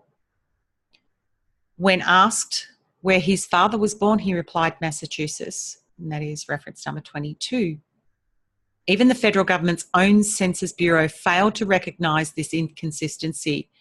How is it that a 24-year-old Yale University graduate, then again, a decade later as a 34-year-old banker in New York City, could be so confused about his father's birthplace? If SPB was not PSB's real father, that would explain everything. Nevertheless, the two statements appear to be blatant lies, not innocent mistakes. The Bush family biographies do nothing to rectify this dichotomy. Wow, I don't even know how to say this word. Circuit Chautauqua. From 1874 through the early 1930s, a travelling social program called Circuit Chautauqua crisscrossed America, bringing delight to thousands who witnessed lectures, Broadway plays, orators, evangelists, singers, musical troupes, and other vaudeville-like performers. According to the University of Iowa exhibit, entered into a national competition sponsored by Ameritech, Circuit Chautauqua involved 4,546 performers from around the world. Originally founded to educate Bible teachers, the summer program expanded to a massive circus-like event held in its familiar brown tent. It featured the foremost political and religious orators, as well as cultural performers. The live musical performances featured opera and band music with a bohemian flavour, featuring groups brought in from Germany. According to the University of Iowa, President Theodore Roosevelt called Chautauqua the most American thing in America. Woodrow Wilson described it during World War I as an integral part of the national defence, and William Jennings Bryan deemed it a potent human factor in moulding the mind of the nation. Of special interest was the catalogue of participants, which was contained in a large collection of boxes. The names were in alphabetical order, and two stood out from the others. The first was F.E. Powell, and the second was Ruth M. Powell. The reference is number 23. If Skorzeny and Eric Berman were both being truthful, then this discovery might lead to the disclosure of Skorzeny's CIA alias, proving that not only was he in the US prior to World War II, he indeed had worked for the US government under the protection of the OSI, which later became the CIA. The Chautauqua Powell clue led to another Powell clue. Ruth M. Powell was listed on a website as a member of the Association of Retired Intelligence Officers, and that's reference number 24. Was it possible that she was the same Ruth M. Powell listed as a Chautauqua participant? Is there any question, based upon the comments by two presidents and a Secretary of State, that Chautauqua was a powerful propaganda and intelligence gathering machine? If Ruth M. Powell could be proven to have lived in Florida, I'm assuming it's South Florida, per Eric Berman, then the odds would be astronomical that she could be anyone other than the wife of Skorzeny, aka F.E. Powell. And if F.E. and Ruth M. Powell were living in the United States prior to World War II, then they were spies for the Nazis, and Circuit Chautauqua provided them with a perfect cover. As it turned out, a recent phone listing in South Miami was found under the name E. Powell. The stories of both Berman and Skorzeny are both supported by this phone and address record. When the Library of Congress recently published a condensed version of the University of Iowa's Circuit Chautauqua exhibit, the names of F.E. and Ruth M. Powell were mysteriously missing from the master list, lending further credibility to my contention that they were indeed spies who worked for US intelligence agencies, and their names were intentionally removed. The names of the participants have been rearranged into categories. Understandably, there is no category for spies. Next is GHS1 or Prescott S. Bush. Only the most perceptive reader will have noticed the intentional variation in the spelling of Sherff with one F. Why the variation in spelling? That question will be answered after a closer examination of the real identity of George H. Sherff Sr. and his real mission. Considering Adolf Hitler's propensity to employ metaphysical symbology and his obsession with the dark side of the occult, it is plausible that GHS1 at PSB's surname had everything to do with his having been chosen for an exceptionally covert plot to funnel and launder money through American banks sympathetic to the Nazi cause, to profit technologically and financially from stolen technology, and to subvert the government of the United States through bribery, intimidation, murder, and espionage. The following translation of the name Sherff casts some light on the occult hidden meaning of the name. The following quotes are taken directly from the website http://sherff.com/club. Sherff, German and Jewish, Ashkenazic, from Middle High German, habitational name from places in the Rhineland named Sherff, or from Sherfried near Warburg. Note, the word Ashkenazic is derived from the Hebrew word for Germany. Ashkenazic Jews are the Jews of France, Germany, and Eastern Europe. Sherflein. If someone gives his Sherflein as a contribution to something, it means that he gives a little money or other small gifts to create a greater whole. A Sherff was a halfpenny or obol from the time of the Carolingians, 8th and 9th centuries. The name comes from the Latin scriptulum, meaning the smallest part of a measure or weight, and changed from scrip, skirp, to Old High German skerf, and today's Sherff. Scripulum is the popular version of scrupulum. In popular speech, the expression was applied to small coins in general, and there's a reference to that in reference number 25. Skorzeny had some inside information on the Sherff family. After all, he and his SS buddies had posed with them at the Sherff home in Germany when he was quite young. This association was by no means a chance encounter, and by all appearances, the photo sessions were designed to become mementos that cherished through the lean years as a reminder of the master plan. What was the master plan, and how did the Sherff family come to play such a distinctive role? I'll just have to stretch the screen a little bit so you can see the whole picture. Okay, so we've got little arrows pointing everywhere and we've got faces blocked out. SS Nazi General Reinhard Gehlen is the first one. And then there's SS Nazi Alois Brunner.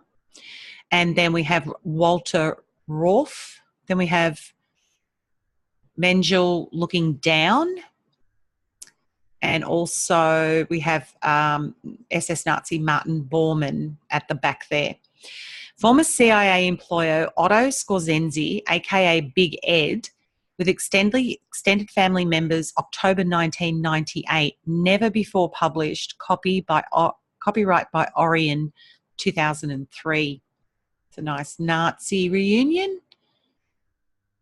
And when we scroll down, Hitler's bodyguard, SS Nazi CIA employee Otto Skorzeny. Skorzeny was acquitted of war crimes at the Nuremberg trials. He was not a wanted Nazi war criminal after World War II. So there's various photos of him in his life.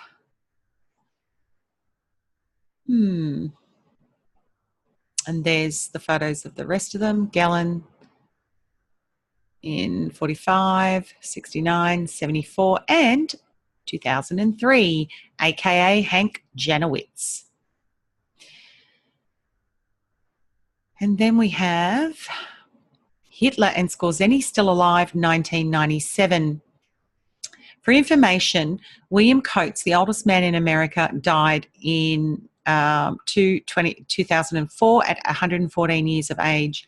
Adolf Hitler alive and well. Hitler and Otto Skorzeny at McDonald Lodge Glacier National Park. Oh, they've got him sitting down over the back there. Can't see much of him. In Montana, 8/27/97. Alleged anthrax mailer killer. The Zodiac killer is still alive. Oh, it's that horrible, horrible Mengele.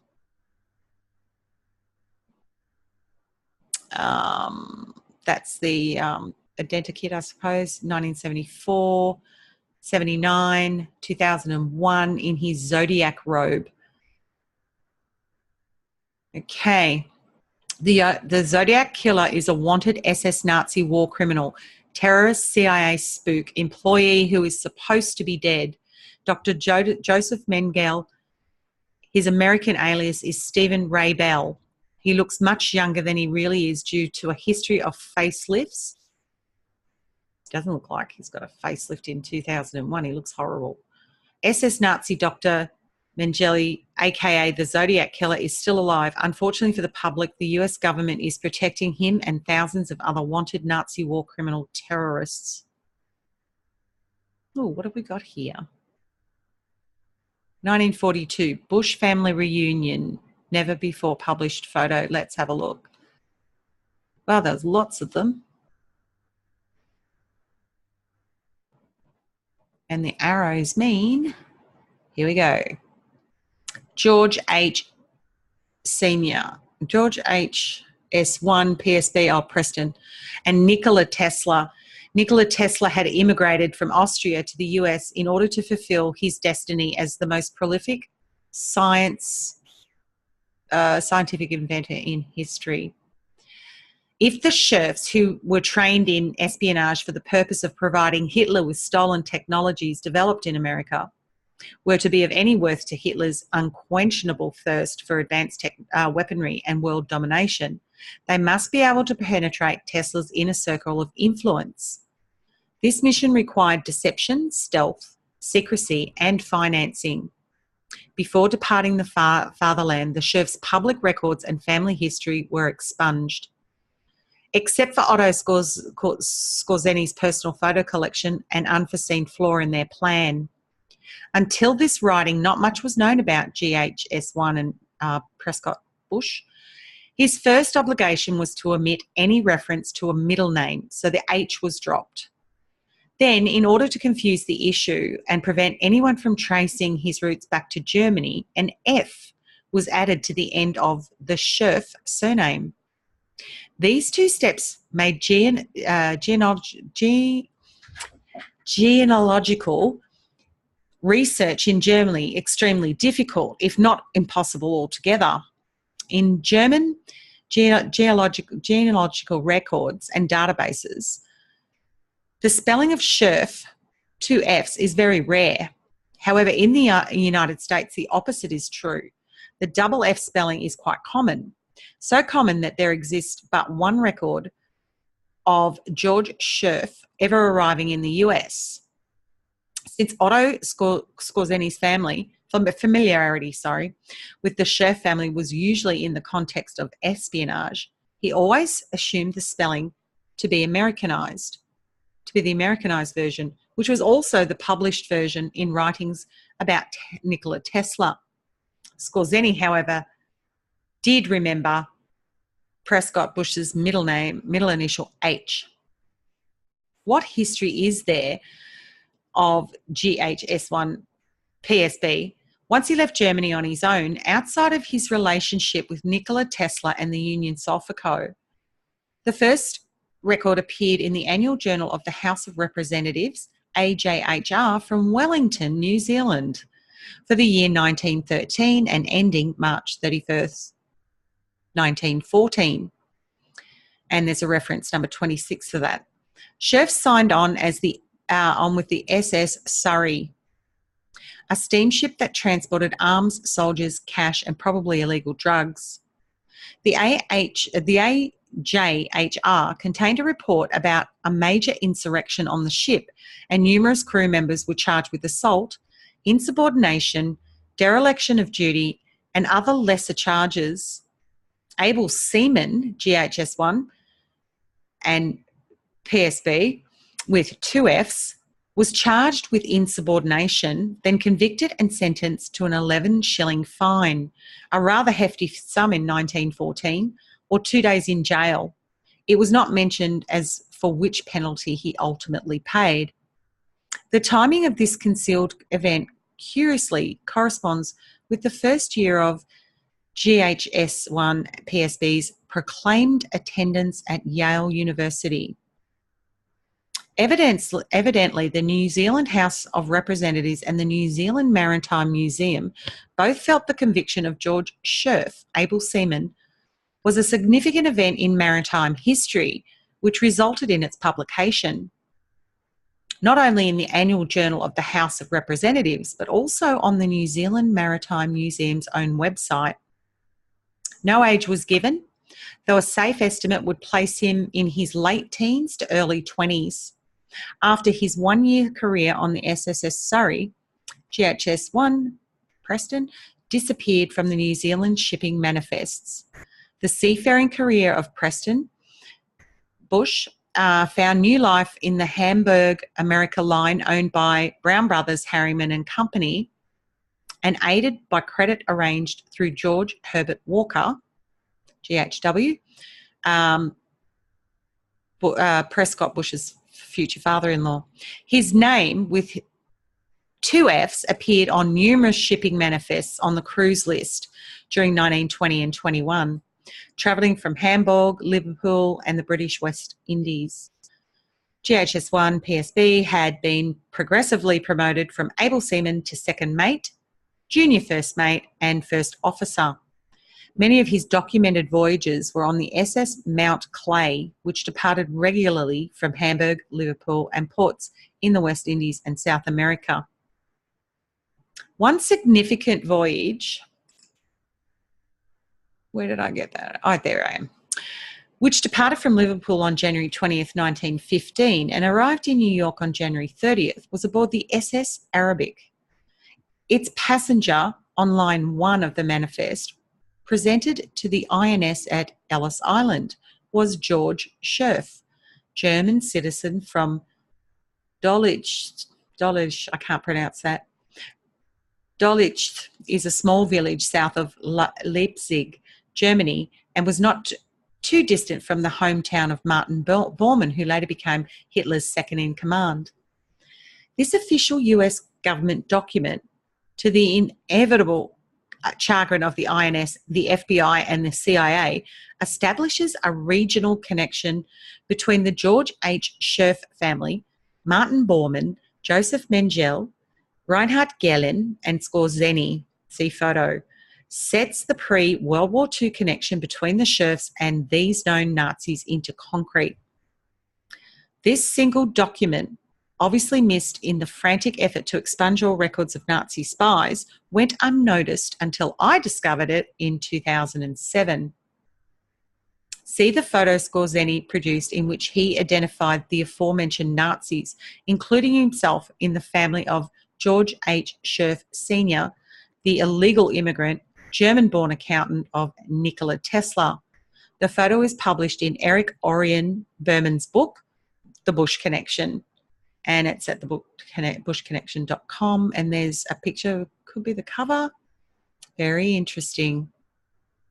Note, based upon a preponderance of evidence, in addition to recent discoveries through independent research indicating patterns of deceit, corruption, theft, conspiracy, murder and treason, it appears that George H. Sherff Sr., GHS-1, was the real identity of Preston Sheldon Bush.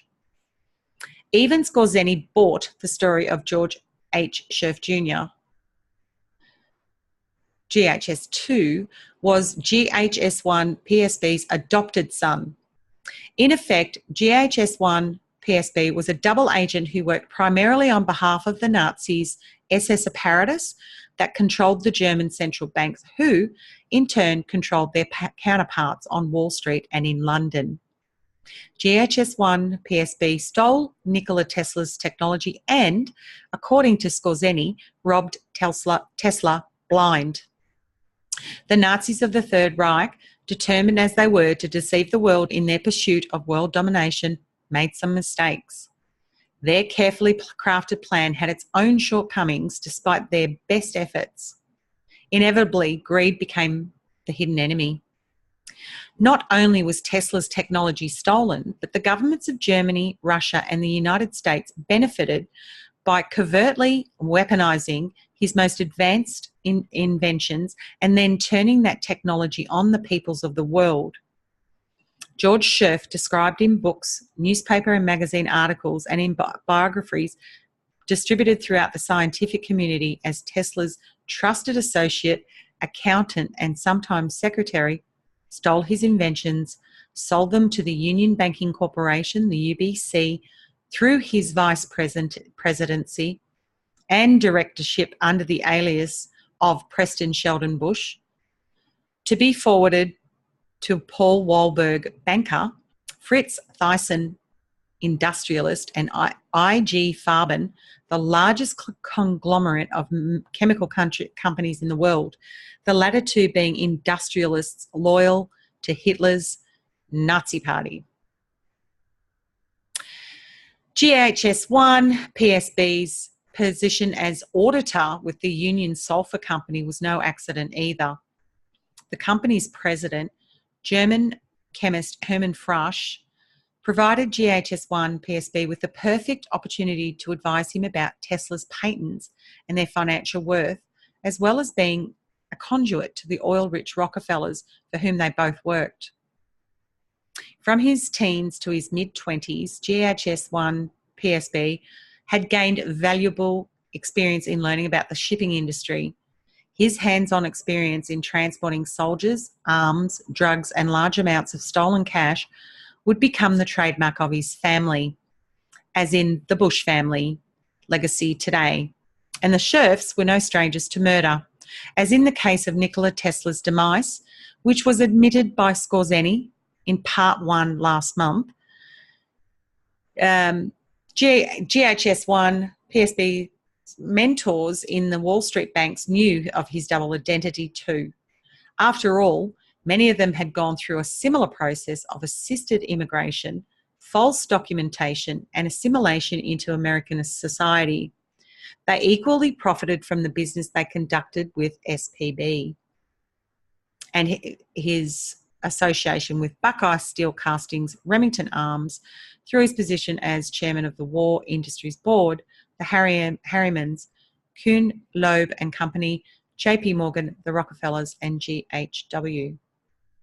Was it a coincidence that the families of GHW, Samuel P. Bush or SPB, GHS1, PSB, and even their Pierce relatives all had a penchant for domestic servitude from the fatherland, Nazi Germany? What peculiar character trait among these self-proclaimed blood relatives to British royalty fueled their hunger for German cuisine? Their American servants, cooks, maids, nurses, et al., were taught to lie to the INS and Census Bureau agents, never suspecting that an independent researcher would uncover their deceit 100 years later. Coincidentally, the Hamburg America line was associated with the UBC scandal that resulted in the Trading with the Enemy Act, charges brought forth against the Brown brothers, Harriman and Company, UBC, GHW and GHS1 PSB. It had been discovered that the Nazis were laundering stolen money from Europe through the UBC and sending it back to Adolf Hitler through Fritz Thyssen, the Warburgs, I.G. Farben and others. Arms and oil shipments intended to assist the Nazi cause and enrich the likes of SPB and the family were halted in 1942, though dividends were ultimately paid to the perpetrators after World War II. GHS1 PSB received $1.5 million, the value of one share of the UBC stock he owned. The total assets of UBC were estimated to be worth more than $4 billion at the time. To avoid further embarrassment to the Wall Street traders, who should have been tried for treason, the National Archives burned the associated records in order to save space, temporarily salvaging the reputation of SPB. The destruction of these documents did little to erase other government records that showed an affinity of this family to conduct business with the Nazis. The above referenced federal census records, 1930, detail a few more tendencies for the Bush and Walker families to favour those of German persuasion. Samuel P. Bush employed a maid, Emma Sigler, who immigrated to the US in 1907 from Erbach, Germany. Emma, like her benefactors, not only misstated her age, 28, which should have been 37 based upon her declaration to the INS that she was 19 in 1902. But her date of arrival and her real intended destination, the home of SPB, somehow Emma forgot that she arrived at the Port of New York on September 15th, 1902, 5 years prior to her declaration to the Census Bureau. The point here is that it does not matter how old she was on either occasion, but that on one or both occasions she lied to INS officials, and there's a reference there, number 28. For Walkers. TWI. The Walker clan appears out of nowhere, beginning with Thomas Walker I, TWI, or TW1, who married Catherine, no maiden name. According to the records, there is no date of birth, no birthplace, no parents, and no date of marriage noted for either TW1 or Catherine. Their union, however, produced one son for record, Thomas Walker II, born christened August 2nd, 1758. There's a reference, 29. CTW2, Captain Thomas Walker II, married Catherine McClellan, February 22nd, 1875. Dates and places of birth for Captain Thomas Walker II and Catherine are not available, though the christening date for Captain Thomas Walker II is recorded as August 2nd, 1758 at Holy Trinity Church, Gosport, Hampshire, England.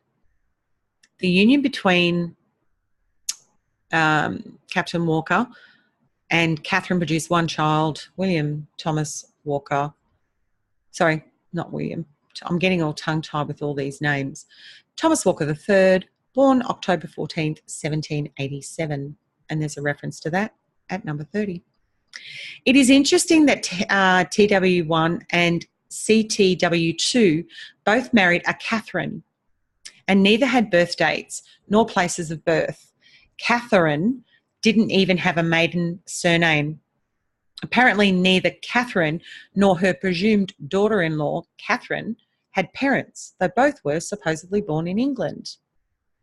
CTW2 reportedly died at sea in 1797, date unknown, though it is not clear whether he was travelling on a ship or merely swimming. There is no mention whatsoever of a second child between CTW2 and Catherine until after CTW2 died. Conversely, when George E. Walker, GW, was born, there was no mention of an older brother, TW3. So GEW, George E. Walker, was born in either New Jersey or Maryland about 1797 or 1798, according to numerous biographies. GEW attended Mount St. Mary's College boarding school in Emmitsburg, Maryland from 1811 to 1812 as an orphan, although it is unclear which legal guardian sent him there. Reference 31. Brothers. Both TW3 and GEW found their way to Bloomington, Illinois. though their relationship is suspiciously omitted from public records.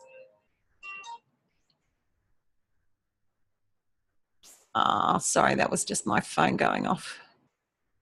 Going back to, I lost my, I got distracted. Public records in the United States.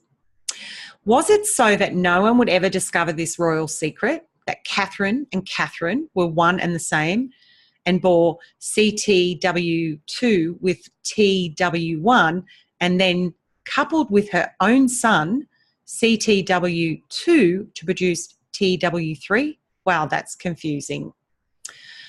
We can assume that CTW2 also fathered GEW, but that is not certain, though GEW was given the Walker name. Catherine died in Philadelphia, Pennsylvania in 1806. GEW died in Bloomington, October 28th, 1864. TW3 died on June 18th, 1870 in Tazewell, Illinois, and was buried at Bloomington, Illinois. DDW, according to the British census of 1881, GEW's son David Davis Walker, DDW, was born in Leeds, England, January 19, 1840. According to the 1881 census, DDW's son, GHW, was 6 years old at the time and was described as a scholar. His birth would have been in 1875, not 1874, and there's a reference, 32. GHW, George Herbert Walker. The Walker family was already in the business of manufacturing clothes, an industry that would continue on their arrival to the United States. The future father-in-law of GSH1, PSB, had established himself in the business world by dealing in dry goods. Though his career began with his father, David Davis Walker's Ellie Walker and Company in St. Louis, Missouri, he eventually became a partner in the New York banks that played a role in the trading scandals relating to the closing of the UBC.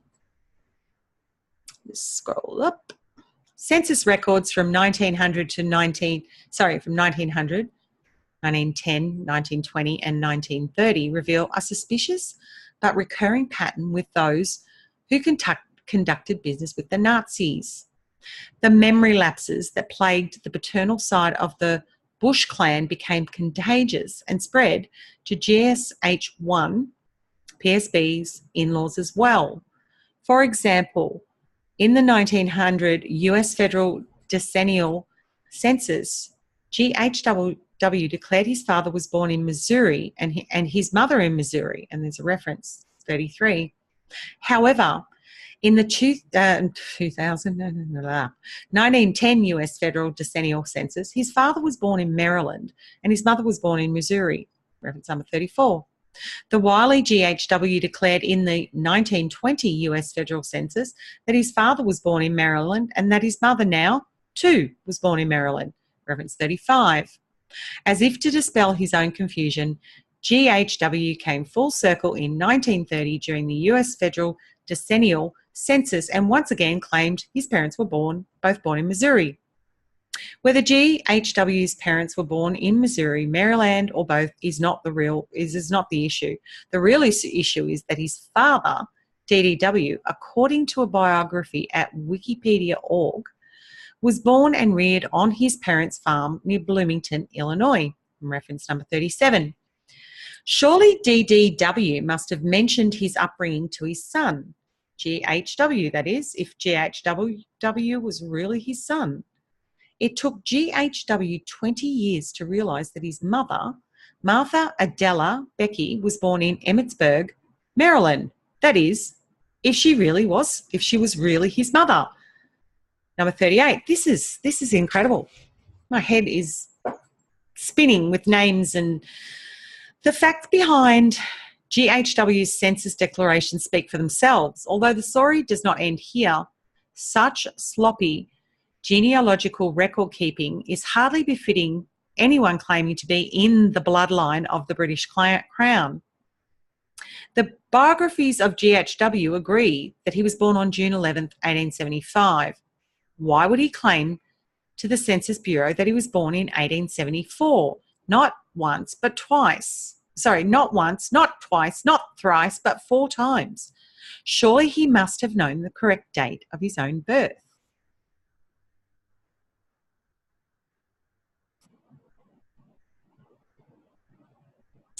I scroll up too far. There we go. The confusion one experiences upon exhuming records that should reveal the roots of the Walker Bush families is puzzling. It is highly unlikely that any one family, let alone 2, especially of such royal bloodlines, could experience so many coincidences in the occurrence of uncertain birth dates, premature deaths, burials at sea, and offspring produced by those outside of the bloodline. If one is to decipher the master plan, then one must think like those who crafted the plan. The blatant lies with respect to the cast of characters fomenting and executing the plan, replete with distortions and concealments of fact, have been their modus operandi for over several generations. We can also see that elements of the truth are spun into this web of blatant lies, distortions, and concealment of facts, as if daring us to accept the entire package as an honest representation of the record.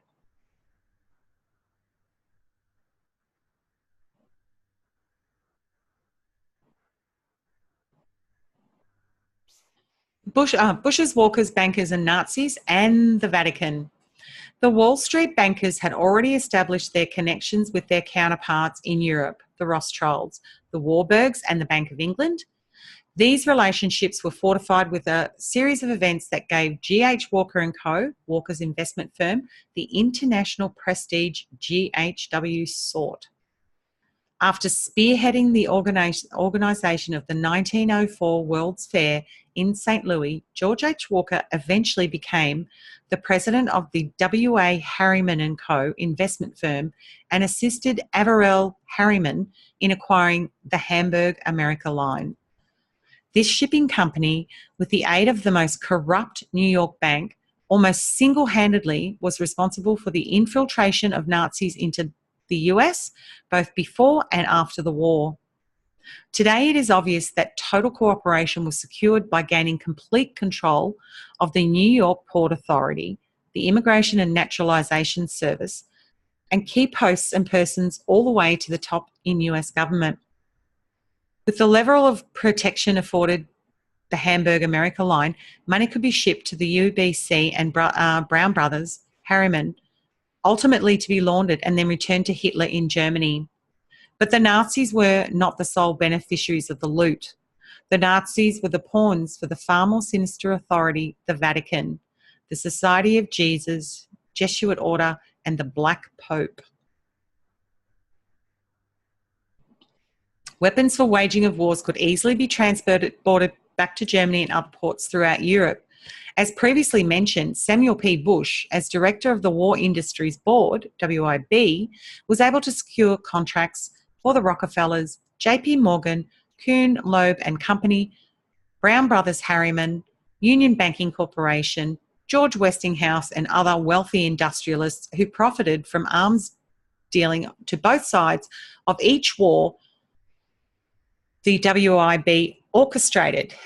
It was no coincidence that SPB's son, Prescott Sheldon Bush, the GHSI PSB, was appointed a vice president and partner of UBC by its director and now father-in-law. GHW was what was it that permitted Walker to wield such power and influence? Certainly his willingness to financially contribute to the perpetual fomentation of war throughout the world, from which he, his family and others profited from then and still do to this day, and his allegiance to those who facilitated his meteoric rise in the banking industry. A clue as to who may have collaborated with GWH is revealed in his personal biography. GHW, a self-proclaimed Episcopalian, spent part of his education in England at Stonyhurst College. According to his Wikipedia biography, reference 39, the biography does not specify if GHW attended the school prior to arriving in the United States, though it is quite possible that he and even his father had been given seed money or total financial backing to assist them in launching their businesses after their arrival stateside. Also, according to Wikipedia, in 1900, GHW started a banking and investment firm named G.H. Walker and Company. Based upon GHW's uncertainty concerning his father's birthplace, the likelihood of providing that information to a government agency, such as the Census Bureau, was not anticipated. So GHW winged it 4 times, getting it wrong on each occasion. From aforementioned accounts, we know that Paul Warburg, James Loeb, and at least one of the Harriman brothers travelled together from Europe to New York at least 7 years prior to the founding of the Federal Reserve. The likelihood of George Herbert Walker becoming a player in that elite financial circle was remote, unless that association had been orchestrated beforehand, probably by the Jesuits in England. GHW also had established a compound on the east coast of Kennebunkport, Maine, before 1900. The significance of this compound lies in a secret document related to Nikola Tesla's wireless telegraph invention. In 1899, Tesla had been commissioned by Rear Admiral Francis J. Higginson and the U.S. Treasury Department to outfit the light vessel number 66 LV with a wireless telegraphy system, his own invention, reference number 40. Subsequent publications of this event described a Marconi wireless system having been installed in 1904, but that story was designed to hide the facts behind Tesla's technology, thus deflecting attention away from the theft of this invention and others related to radio transmission and reception. This project was not unlike its predecessor, the Wardenclyffe Tower. Though less complicated, Tesla's multifaceted research project intended to develop free wireless electricity and free telecommunications, pictures and sound to the public worldwide. While it is true that Tesla intended to use his Long Island facility to perform experiments with the transmission of electrical energy for power and lighting purposes by wireless, he repeatedly made it clear that Wardenclyffe plant's primary function was global wireless telecommunications and broadcasting. For example, from the future of the wireless art, wireless telegraphy and telephony by Walter M. Massey and Charles R. Underhill, page 67 to 71, 1908, and there's a reference to that, number 41. It is intended to give practical demonstrations of these principles with the plant illustrated. As soon as completed, it will be possible for a businessman in New York to dictate instructions and have them instantly appear in type at his office in London or elsewhere. He will be able to call up from his desk and talk to any telephone subscriber on the globe without any change whatever in the existing equipment. An inexpensive instrument, no bigger than a watch, will enable its bearer to hear anywhere, on sea or land, music or song, the speech of a political leader, the address of an eminent man of science, or a sermon of an eloquent clergyman, delivered in some other place, however distant. In the same manner, any picture, character, drawing, or print can be transferred from one place to another. Millions of such instruments can be operated from but one plant of this kind. More important than all of this, however, will be the transmission of power without wires, which will be shown on a scale large enough to carry conviction. The true wireless, which includes a comparison of the Tesla and Marconi systems, affirms this conclusion, and reference number 42. As early as 1899, Tesla was motivated to develop a transportable hang on a sec, transportable system for wireless telecommunications. This is one of his missions while at the Colorado Spring Labs, as can be seen in the following two snippets of correspondence. Treasury Department. Office of the Lighthouse Board, Washington, D.C., May 11th, 1899. Mr. Nikola Tesla, 46 Houston Street, New York, New York. Dear Sir, I would like to ask you if you cannot, arrange to establish a system of wireless telegraphy upon the light vessel number 66, Nantucket Shoals, Mass., which lies off about 60 miles south of Nantucket Island. Hoping you will give this proposition your early consideration, I am respectfully yours. Signed, Francis J. Higginson, Rear Admiral, U.S. Navy, Chairman. And in a July 1899 letter from the Colorado Springs Lab, Tesla writes to an assistant, Dear Mr. Sherff, we want as soon as possible 4 sizes of this little instrument completed in annexed sketch, and there ought to be 2 pieces of each size, that is, 8 pieces in all. These pieces are to go on the clockworks, as Mr. Ullman will surely understand. Push this work through as quickly as possible, as I am preparing myself for the plant at Nantucket for the government and want to have as much work done as possible before I return. Yours sincerely, N. Tesla. These letters document that by 1899, Tesla had discovered wireless communication technology and the government was interested. 1899, folks. The Nantucket plant was also, I'm getting off track here. The Nantucket plant was also inconveniently proximity to Walker's Point. Also note that the 1899 date would place Sherff at about 4 years old, if we are to believe he was born in 1895. Recalled 2 letters between 1918 between Tesla and Sherff, reprinted earlier in this article. Further as evidence of the timing of this sequence being a fraud is provided by a short newspaper article to test Tesla's system, Brooklyn Eagle, September 1899, and that's reference number 43. Lighthouse Board to ask Congress for an application special to the Eagle, Washington, September 7th. The members of the Lighthouse Board intend to ask Congress for an appropriation during the coming session of Congress to enable them to conduct some extensive experiments with wireless telegraphy at Fire Island. This scheme is a popular one with Admiral Higginson and the other members of this board, who believe that it will eventually figure prominently in the lighthouse and life-saving systems.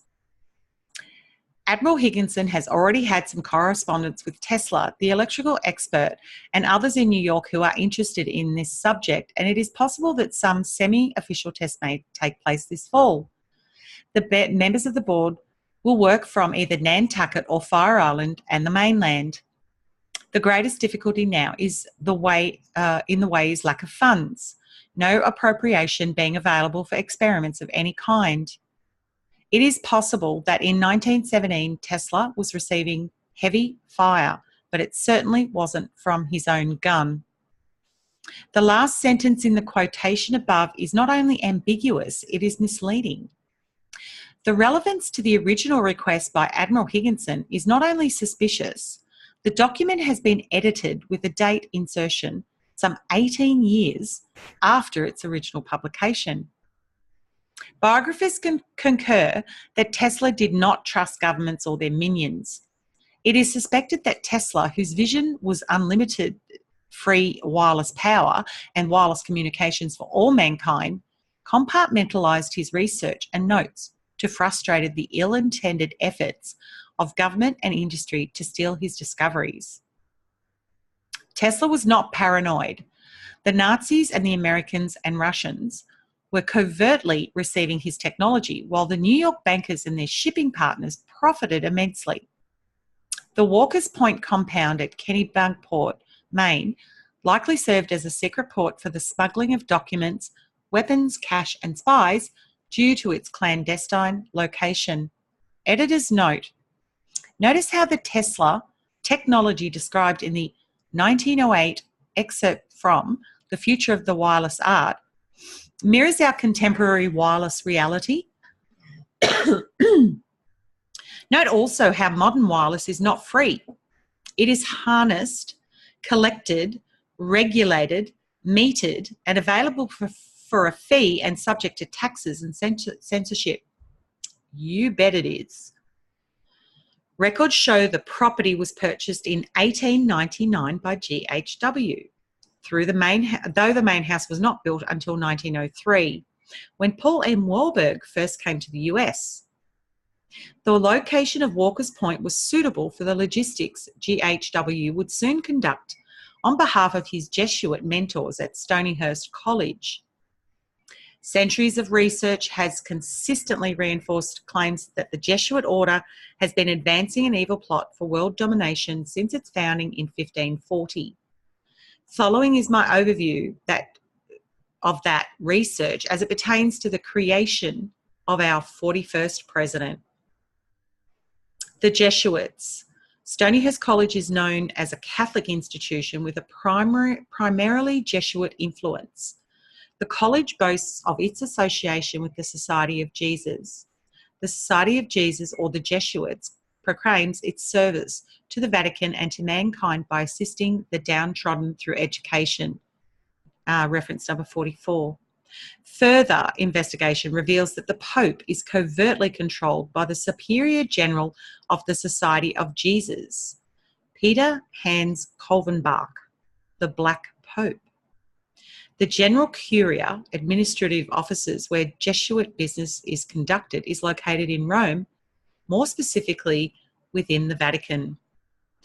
Following the dictates of Ignatius Loyola's 25 sessions and the leadership of the Superior General, the ultimate goal of this secret organisation is to destroy and rebuild the Temple of Solomon, re-establishing the seat of the Pope in Israel. Historically, the Jesuit mission has been to eliminate Protestant Christianity throughout the world, with the United States being the last frontier to be conquered. Contrary to the self-proclaimed mission to educate and assist the underprivileged in society, the Jesuits actually worship Lucifer, not Satan, and practice the most sadistic forms of human sacrifice, homosexuality, pedophilia, black magic, and murder. VN, it fits the very description about the Zionists to a T. Ironically, it clearly states in the protocols that the Zionists intended to blame all their activities on the Vatican and Freemasons. You read and decide, but I believe it's more than just a coincidence that what they wrote in 1897 was reality in the mid to late 40s. The Society employs a variety of ruthless tactics to accomplish its long-term goal of a new world order, which pays homage to their Black Pope, and in brackets, VN, God, Satan. One is carrying out political assassinations of world leaders who refuse to comply with its demands. These assassinations in the US have included Presidents Abraham Lincoln, JFK, cabinet members, congressmen, senators, diplomats, journalists, scientists, and religious and business people.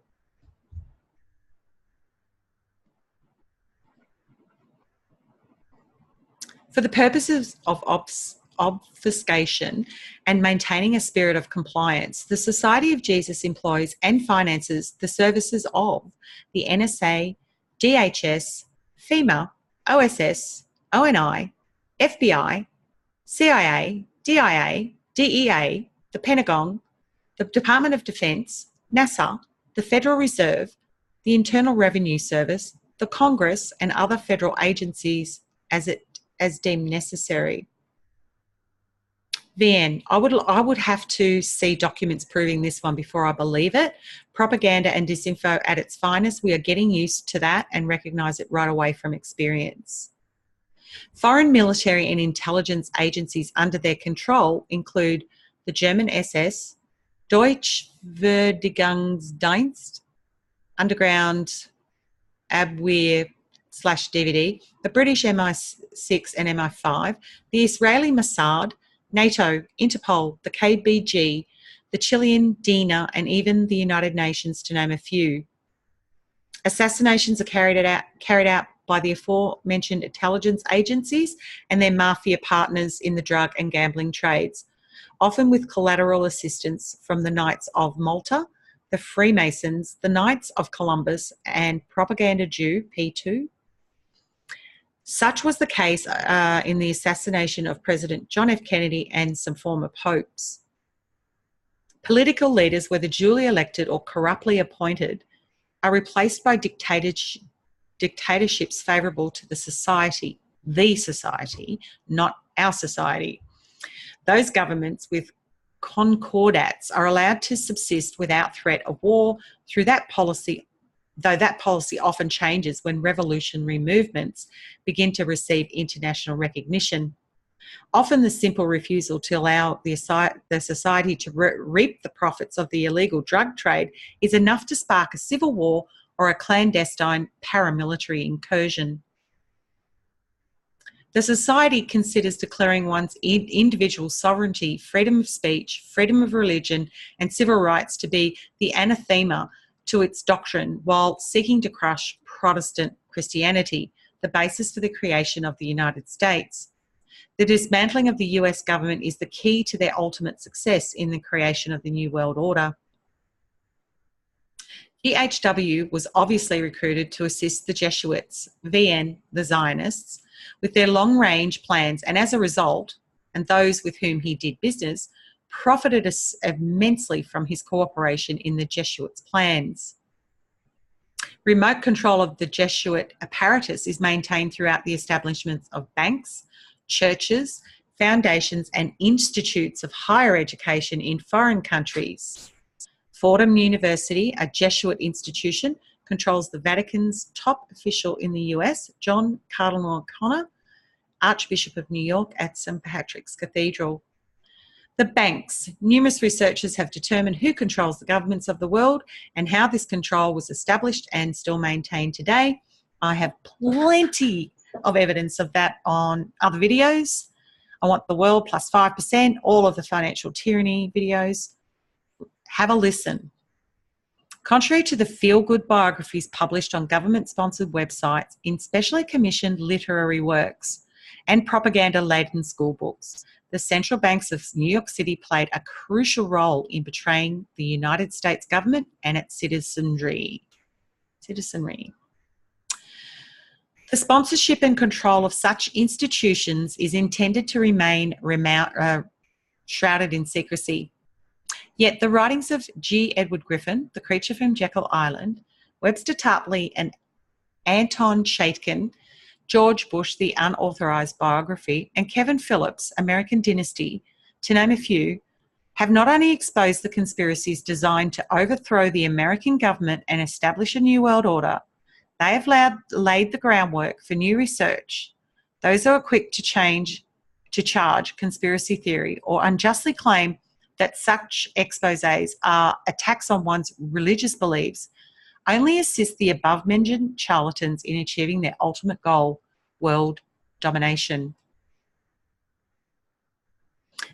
This research would be considered incomplete without revealing the identity of the consummate international puppet, George Herbert Walker Bush II.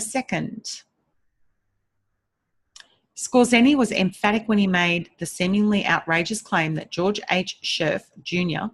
was the son of Nikola Tesla's illegal immigrant German-born accountant George H. Sherff Sr. What Skorzeny did not know, as has been previously surmised, was the correct spelling of his surname at birth.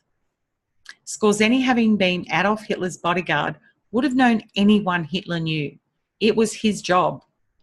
The photograph depicting the younger, soon-to-be infamous Nazi war criminals, and there's a reference at 45, spoke volumes about Skorzeny honesty and a quality his associates arguably lacked.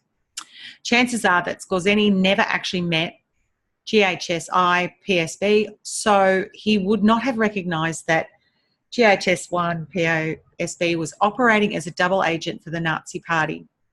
Skorzeny claimed that GHS2, GH Walker Bush, had been trained as a spy for Adolf Hitler, and it is possible that he never knew that GHSI PSB was an imposter.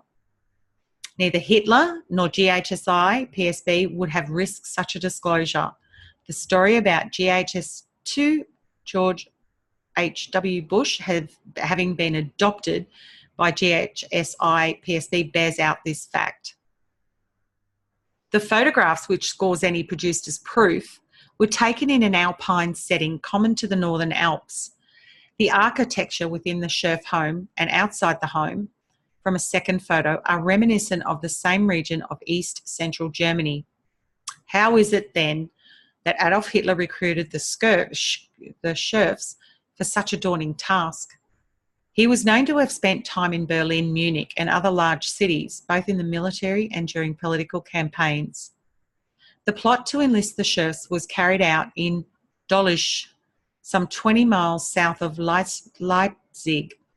Recall GHSI Prescott S. Bush's declaration to the INS in 1915. To the west of Dolisch was the town Wegelben, home of Martin Bormann. Bormann posed for a photograph with the Sherff family. See the photo, we've already shown it.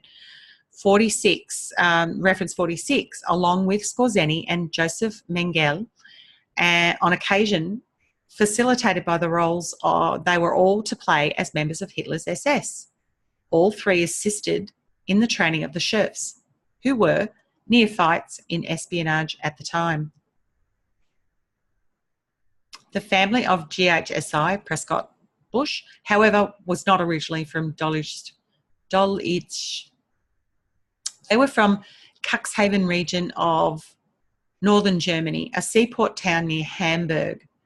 It is at that location the Sherffs would have received their education in German banking, money laundering and treason from the Warburgs. The Sherffs association with Martin Bormann establishes the foundation, beyond theory or speculation, that they were handpicked and trained by Hitler to operate as spies, drug and arms smugglers and business associates, money launderers of the New York central bankers who supported the Nazis until getting caught in 1941 and shut down in 1942. Martin Bormann, having risen to a position of great power in the Nazi Party by 1933, established and administered the Adolf Hitler Endowment Fund of German industry, supported by donations from successful German entrepreneurs. Bormann also managed all of Hitler's business affairs and personal affairs after gaining a reputation as an assassin and intimidator of trade union organisers. He was one of the most powerful leaders of the Third Reich. Joseph Mengele, the infamous Angel of Death, was known for killing thousands of those imprisoned at Auschwitz, for performing sadistic biological experiments upon prisoners in the death camps, and for having a penchant for studying twins. Having studied biology at the University of Munich, and then working as a research assistant at Frankfurt University Institute for Hereditary Biology and Racial Hygiene, Mengele joined the Sturmbataillon, or Stormtroopers, a paramilitary organisation for the Nazi Party. His role equally complemented that of Bormann and Skorzeny. It is apparent from GHSI Prescott Bush's association with the above men that he was trained by the best. This is long. The Bush clan. Genealogical records.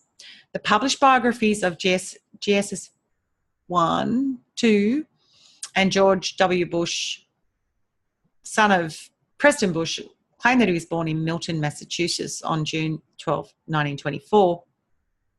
In short, he was the son of a man born in 1895 at Columbus, Ohio, that went to a school that did not exist, then went to a school in Newport, Rhode Island from 1908 to 1913, after which he was convicted of insubordination on the SS Surrey while working in New Zealand, 1914, before joining the Connecticut National Guard in 1916, while attending Yale University from 1913 to 1917, then receiving 3 medals for deflecting a missile with a bolo knife while stationed with the American Expeditionary Forces in France from 1917 to 1919, during which he and his skull and bones buddies from Yale supposedly robbed Geronimo's grave in 1918 before returning to Columbus, where the shame of his heroism forced him to move to St. Louis, where he lived in a boarding house and worked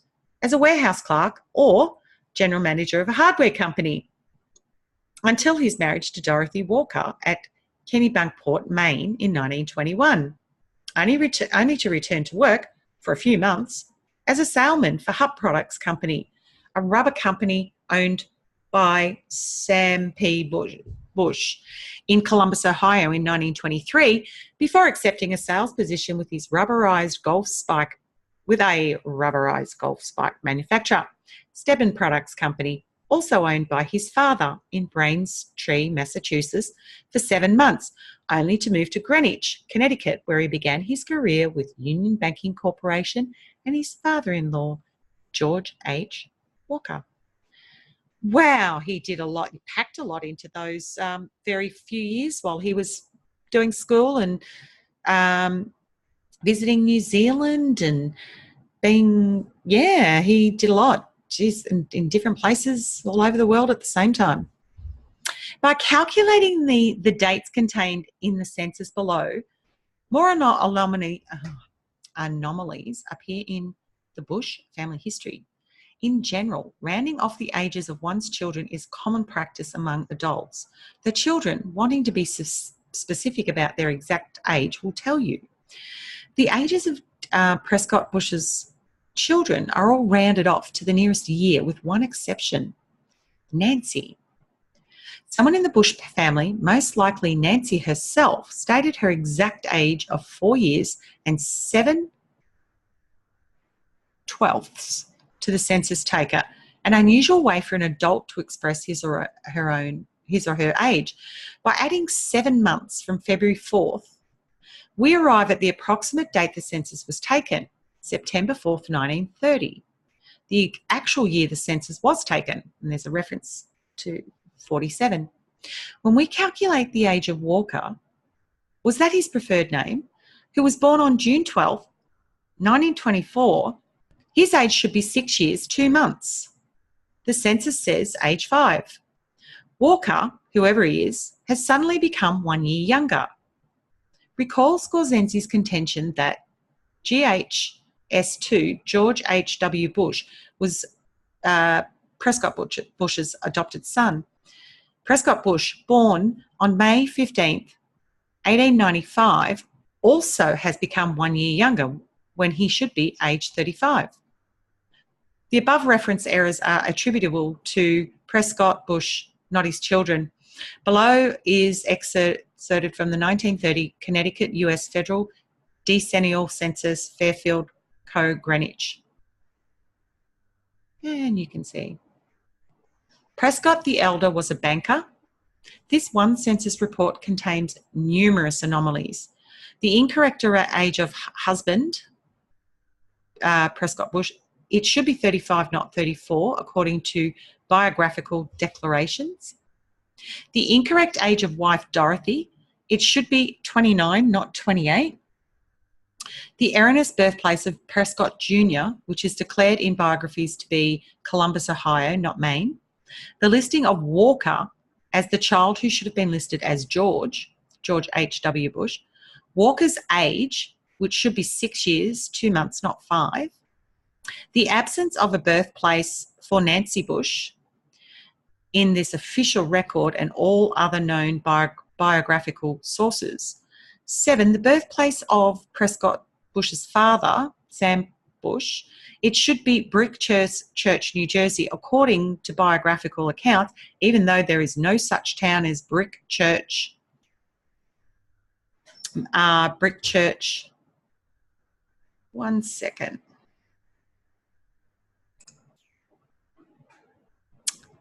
So according to biographical accounts, even though there is no such town as Brick Church, the birthplace of Dorothy's father, it should be Leeds, England, not Missouri.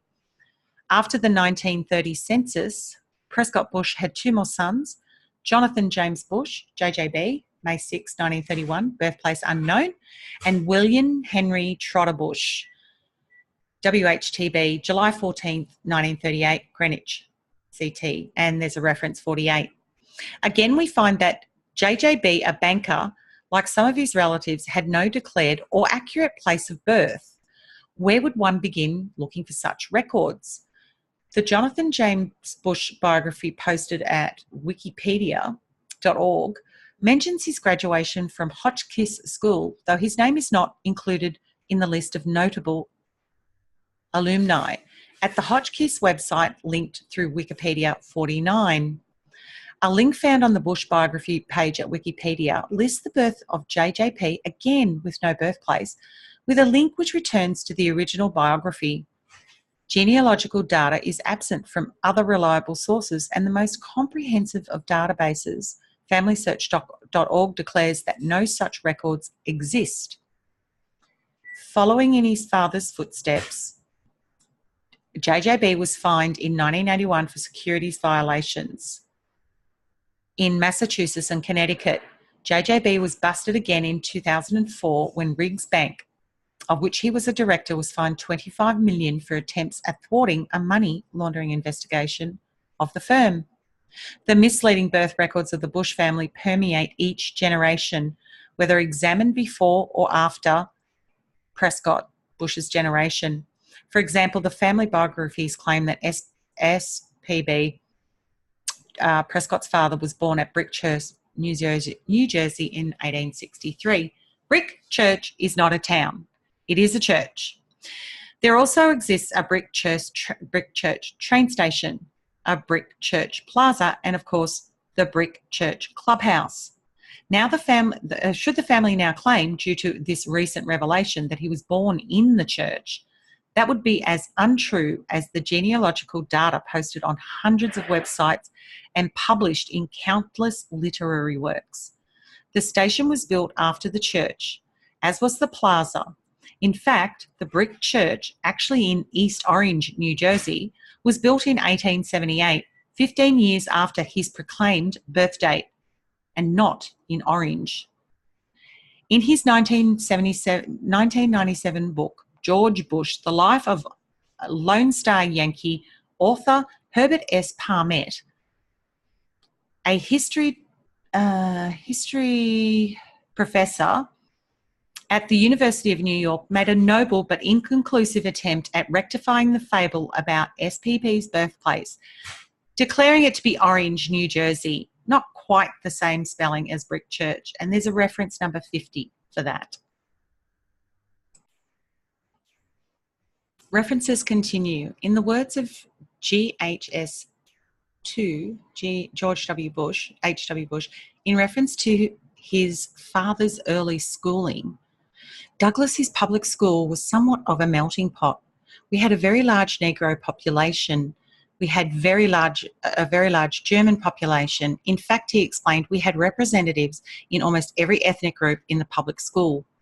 And I always felt that this gave me a sense of balance about those ethnic problems that was useful to me later in life, particularly in political life. Reference 51. This quotation attributed to Prescott Bush came from George H.W. Bush. In my opinion, the book is nothing more than a feeble attempt to legitimize the lies behind the true identities of the Bush and Walker families.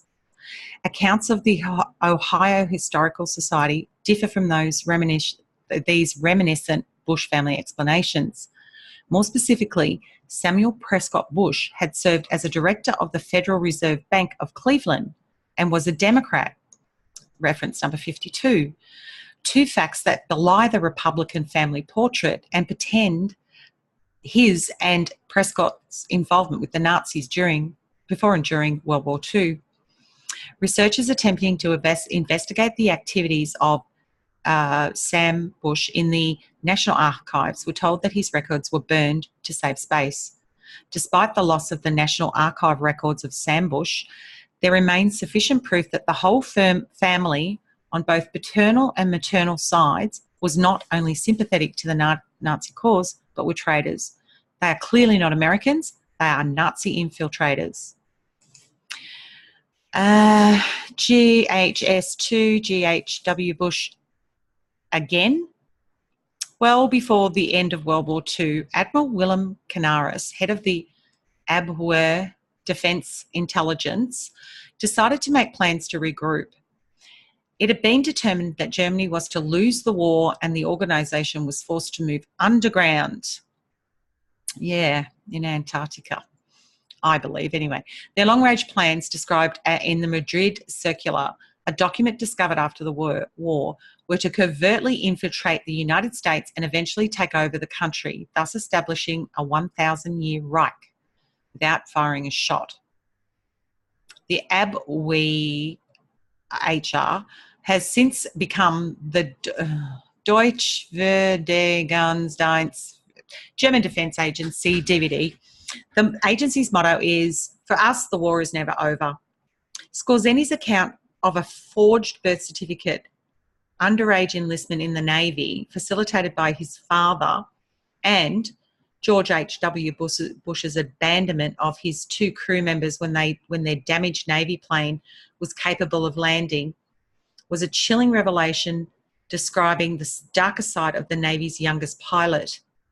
Biographical accounts of his heroism are again intended to portray his image as a war hero, lest we forget the heroics of his father, Prescott Bush, aka GHS-1. Skorzeny and George H.W. Bush, through Odessa and Operation Paperclip, formed the CIA by aiding some 50,000 German spies in illegally entering the country, many via Argentina. Canaris, it was reported, had been hung in the nude for his role in a plot to assassinate Hitler in July 20, 1944. The story was a ruse, and Canaris settled in Oklahoma under an alias, Samuel Randall Pittman. Pittman, masquerading as a law professor, found safe haven where he taught law at Oklahoma Baptist University. His house was provided by traders within the US intelligence community. Pittman's address was 426 West Midland Street, Shawnee, Oklahoma, a few blocks from the university. It was no coincidence that the Murrah Federal Building in Oklahoma City was bombed in an effort to destroy incriminating DVD records, along with documents pertaining to Agent Orange that was used to defoliate the jungles of Vietnam. George H.W. Bush, a master at staging international political coups, was responsible for organising and training CIA-backed marksmen, guerrillas and drug smugglers. George H.W. Bush has also been implicated in the Bay of Pigs invasion that preceded the Kennedy assassination. His Zapata oil company was used by the CIA as a means of financing and orchestrating political assassinations, arms deals and money laundering. Some intelligence agencies suspect DVD might be an acronym for German Insurance Agency. Regardless, the DVD headquartered in Dachau is the International Nazi Intelligence Continuum, and that's reference 53. According to intelligence sources, Canaris became ill in 1976. At that time, Henry Kissinger was installed as an acting DVD leader. Yeah, what a traitor that guy is. Kissinger was permanently replaced by George H.W. Bush in 1978. Reliable intelligence sources have stated that George H.W. Bush holds a German passport and German citizenship. British intelligence satellites have photographed Sherffs, aka George H.W. Bush, attending DVD meetings in Dachau, Munich, Germany. George H.W. Bush, to his dismay, also appears in a photograph taken at the Texas School Book Depository Dallas, Texas on November 22nd, 1963, after the assassination of President John F. Kennedy. Despite his admitted failure to recall his whereabouts on that fateful day, he, as an agent with the FBI, was debriefed by FBI Director J. Edgar Hoover the following day, reference 54. In 1993, a little-known document surfaced which described not only this debriefing, but George H.W. Bush's involvement with the CIA as early as 1960.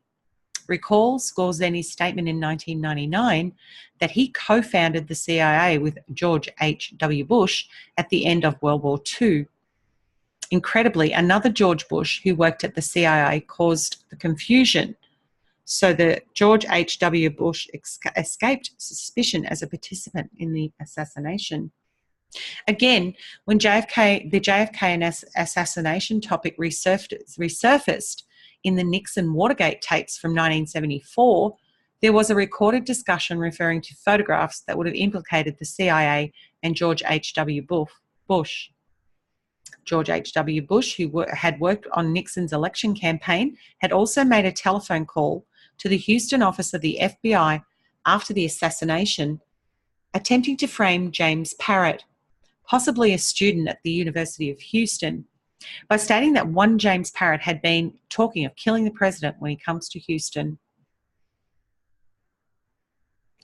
George H.W. Bush then gave the FBI the names of two Harris County Republican Party headquarters staffers, Mrs. Farley and Arlene Smith, as two sources of additional information regarding the identity of Parrott. Reference 55. Here we have three individuals with information regarding the potential assassination of JFK who knew about this fact weeks before the assassination, and the FBI was not notified until hours after this event. From this perspective, George H.W. Bush's inability to recall where he was the day JFK was assassinated is not believable. Doesn't everyone recall where they were the day JFK was assassinated? George H.W. apparently forgave Parrott sometime later, when Parrott worked on George H.W. Bush's presidential campaign when he ran against Bill Clinton in 1982. The FBI document speaks for itself, as does the photo taken in front of the book depository. Similar to the dropping of Trading with the Enemy Act, charges against Prescott Bush in 1942, this is yet another example of a federal investigation involving a member of the Sherff clan, designed to give the illusion that the agency was doing its homework. These facts also support the contention that both the FBI and the CIA are controlled by entities capable of taking out anyone, including a sitting president in broad daylight with thousands of witnesses, who fails to conform to the master plan. President Kennedy had announced his intention to dissolve the Federal Reserve, dismantle the CIA, and bust organised crime. President Kennedy was a major threat to the master plan. George H.W. Bush's meteoric rise in politics, it can be assumed he supervised the drug smuggling operations from the Far East. Numerous accounts from soldiers, military advisors, and intelligence officers place him in close proximity to covert operations generating seed money for assassinations, the overthrow of foreign governments, and to fund secret black ops programs. George H.W. Bush, still using his Bush alias, ran for public office in Texas, obtaining a seat in the House of Representatives from 1967 to 71. Less than 2 months after the resignation of President Richard Nixon, George H.W. Bush, then chairman of the Republican National Committee, was quickly ushered from public scrutiny, and appointed chief of the liaison office in Beijing, China, a position he held until Pearl Harbor Day 1975. He was then promoted to director of the CIA, the agency for which George H.W. Bush claims he had never worked. George H.W. Bush was CIA director from January 30th, 1976 through January 20th, 1977, or a total of 355 days. Not unlike his stint in Asia during the war in Vietnam, his presence in China probably involved drug smuggling and had little to do with diplomatic relations. Outside of drug payoffs, assassinations, and money laundering, his return to the US was rewarded with a chairmanship at the First International Bank of Houston, a probable destination for illicit Asian profits.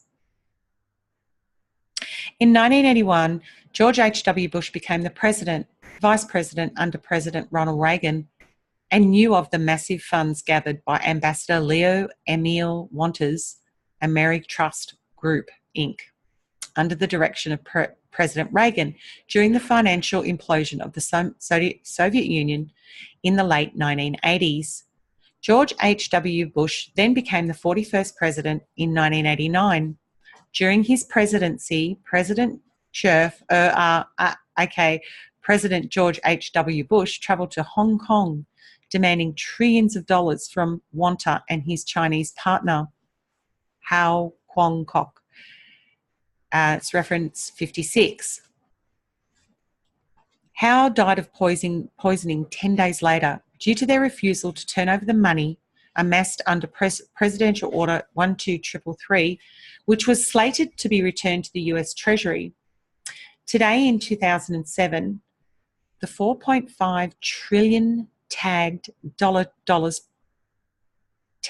settlement funds are currently being used as a financial ping-pong ball in money laundering, Ponzi schemes, derivatives, trusts, pension funds, and offshore accounts with Bank of America, Wachovia Bank, Citibank Group, JP Morgan Chase, Goldman Sachs & Co., Bank of Nova Scotia, Chemical Bank, First Union Bank, banks in Germany, Spain, Holland, England, Grenada, North Vietnam, India.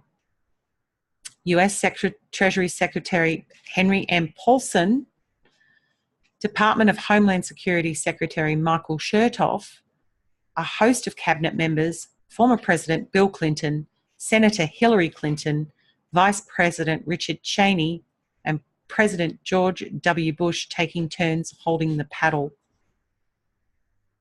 Conclusions. Based upon the deathbed confession of Hitler's bodyguard and master spy assassin Otto Skorzeny, we were given a clue that George Herbert Walker Bush and his father Prescott Sheldon Bush were not who they pretended to be. By following the clue, we found other clues that began to support the claims of Skorzeny that Prescott Bush is really GHS1 and George H.W. Bush is really GHS2. George H.S., well, the S is Sherff 1 and Sherff 2. The revolt, see, I'm getting all tongue-tied. This has been so long. The result of this Connect the Dots research campaign is that the master plan for world domination has been exposed beyond a reasonable doubt. Much more can now be researched and written since the master planners are no longer able to hide in the fictitious realms of their propagandized history books and family biographies.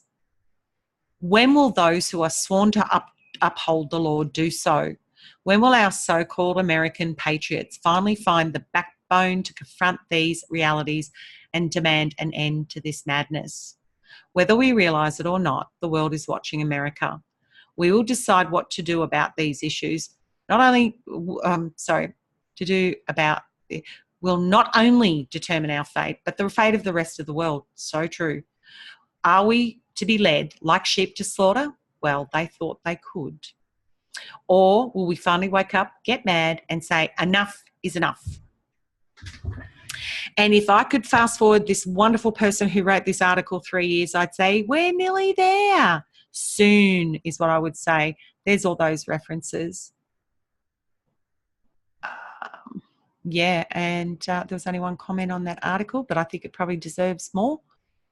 The article is reproduced in accordance with Section 107 of Title 17 of the Copyright Law of the United States relating to fair use and is for the purposes of criticism, comment, news reporting, teaching, scholarship and research. Thank you, Vedic Master. That was awesome. And I'd like to thank all of you who have spent all of this time listening to this article. I've got more coming. I know they're long, but we are now getting information that is actually rewriting our history books. And I think all of these articles from these wonderful researchers are the rewritings of our history, and it's time. Thank you all. Love and light. Don't forget to hit the subscribe button, the like button, and also go check out this Vedic project, blogspot.com. I'll leave the link in the description. Thank you.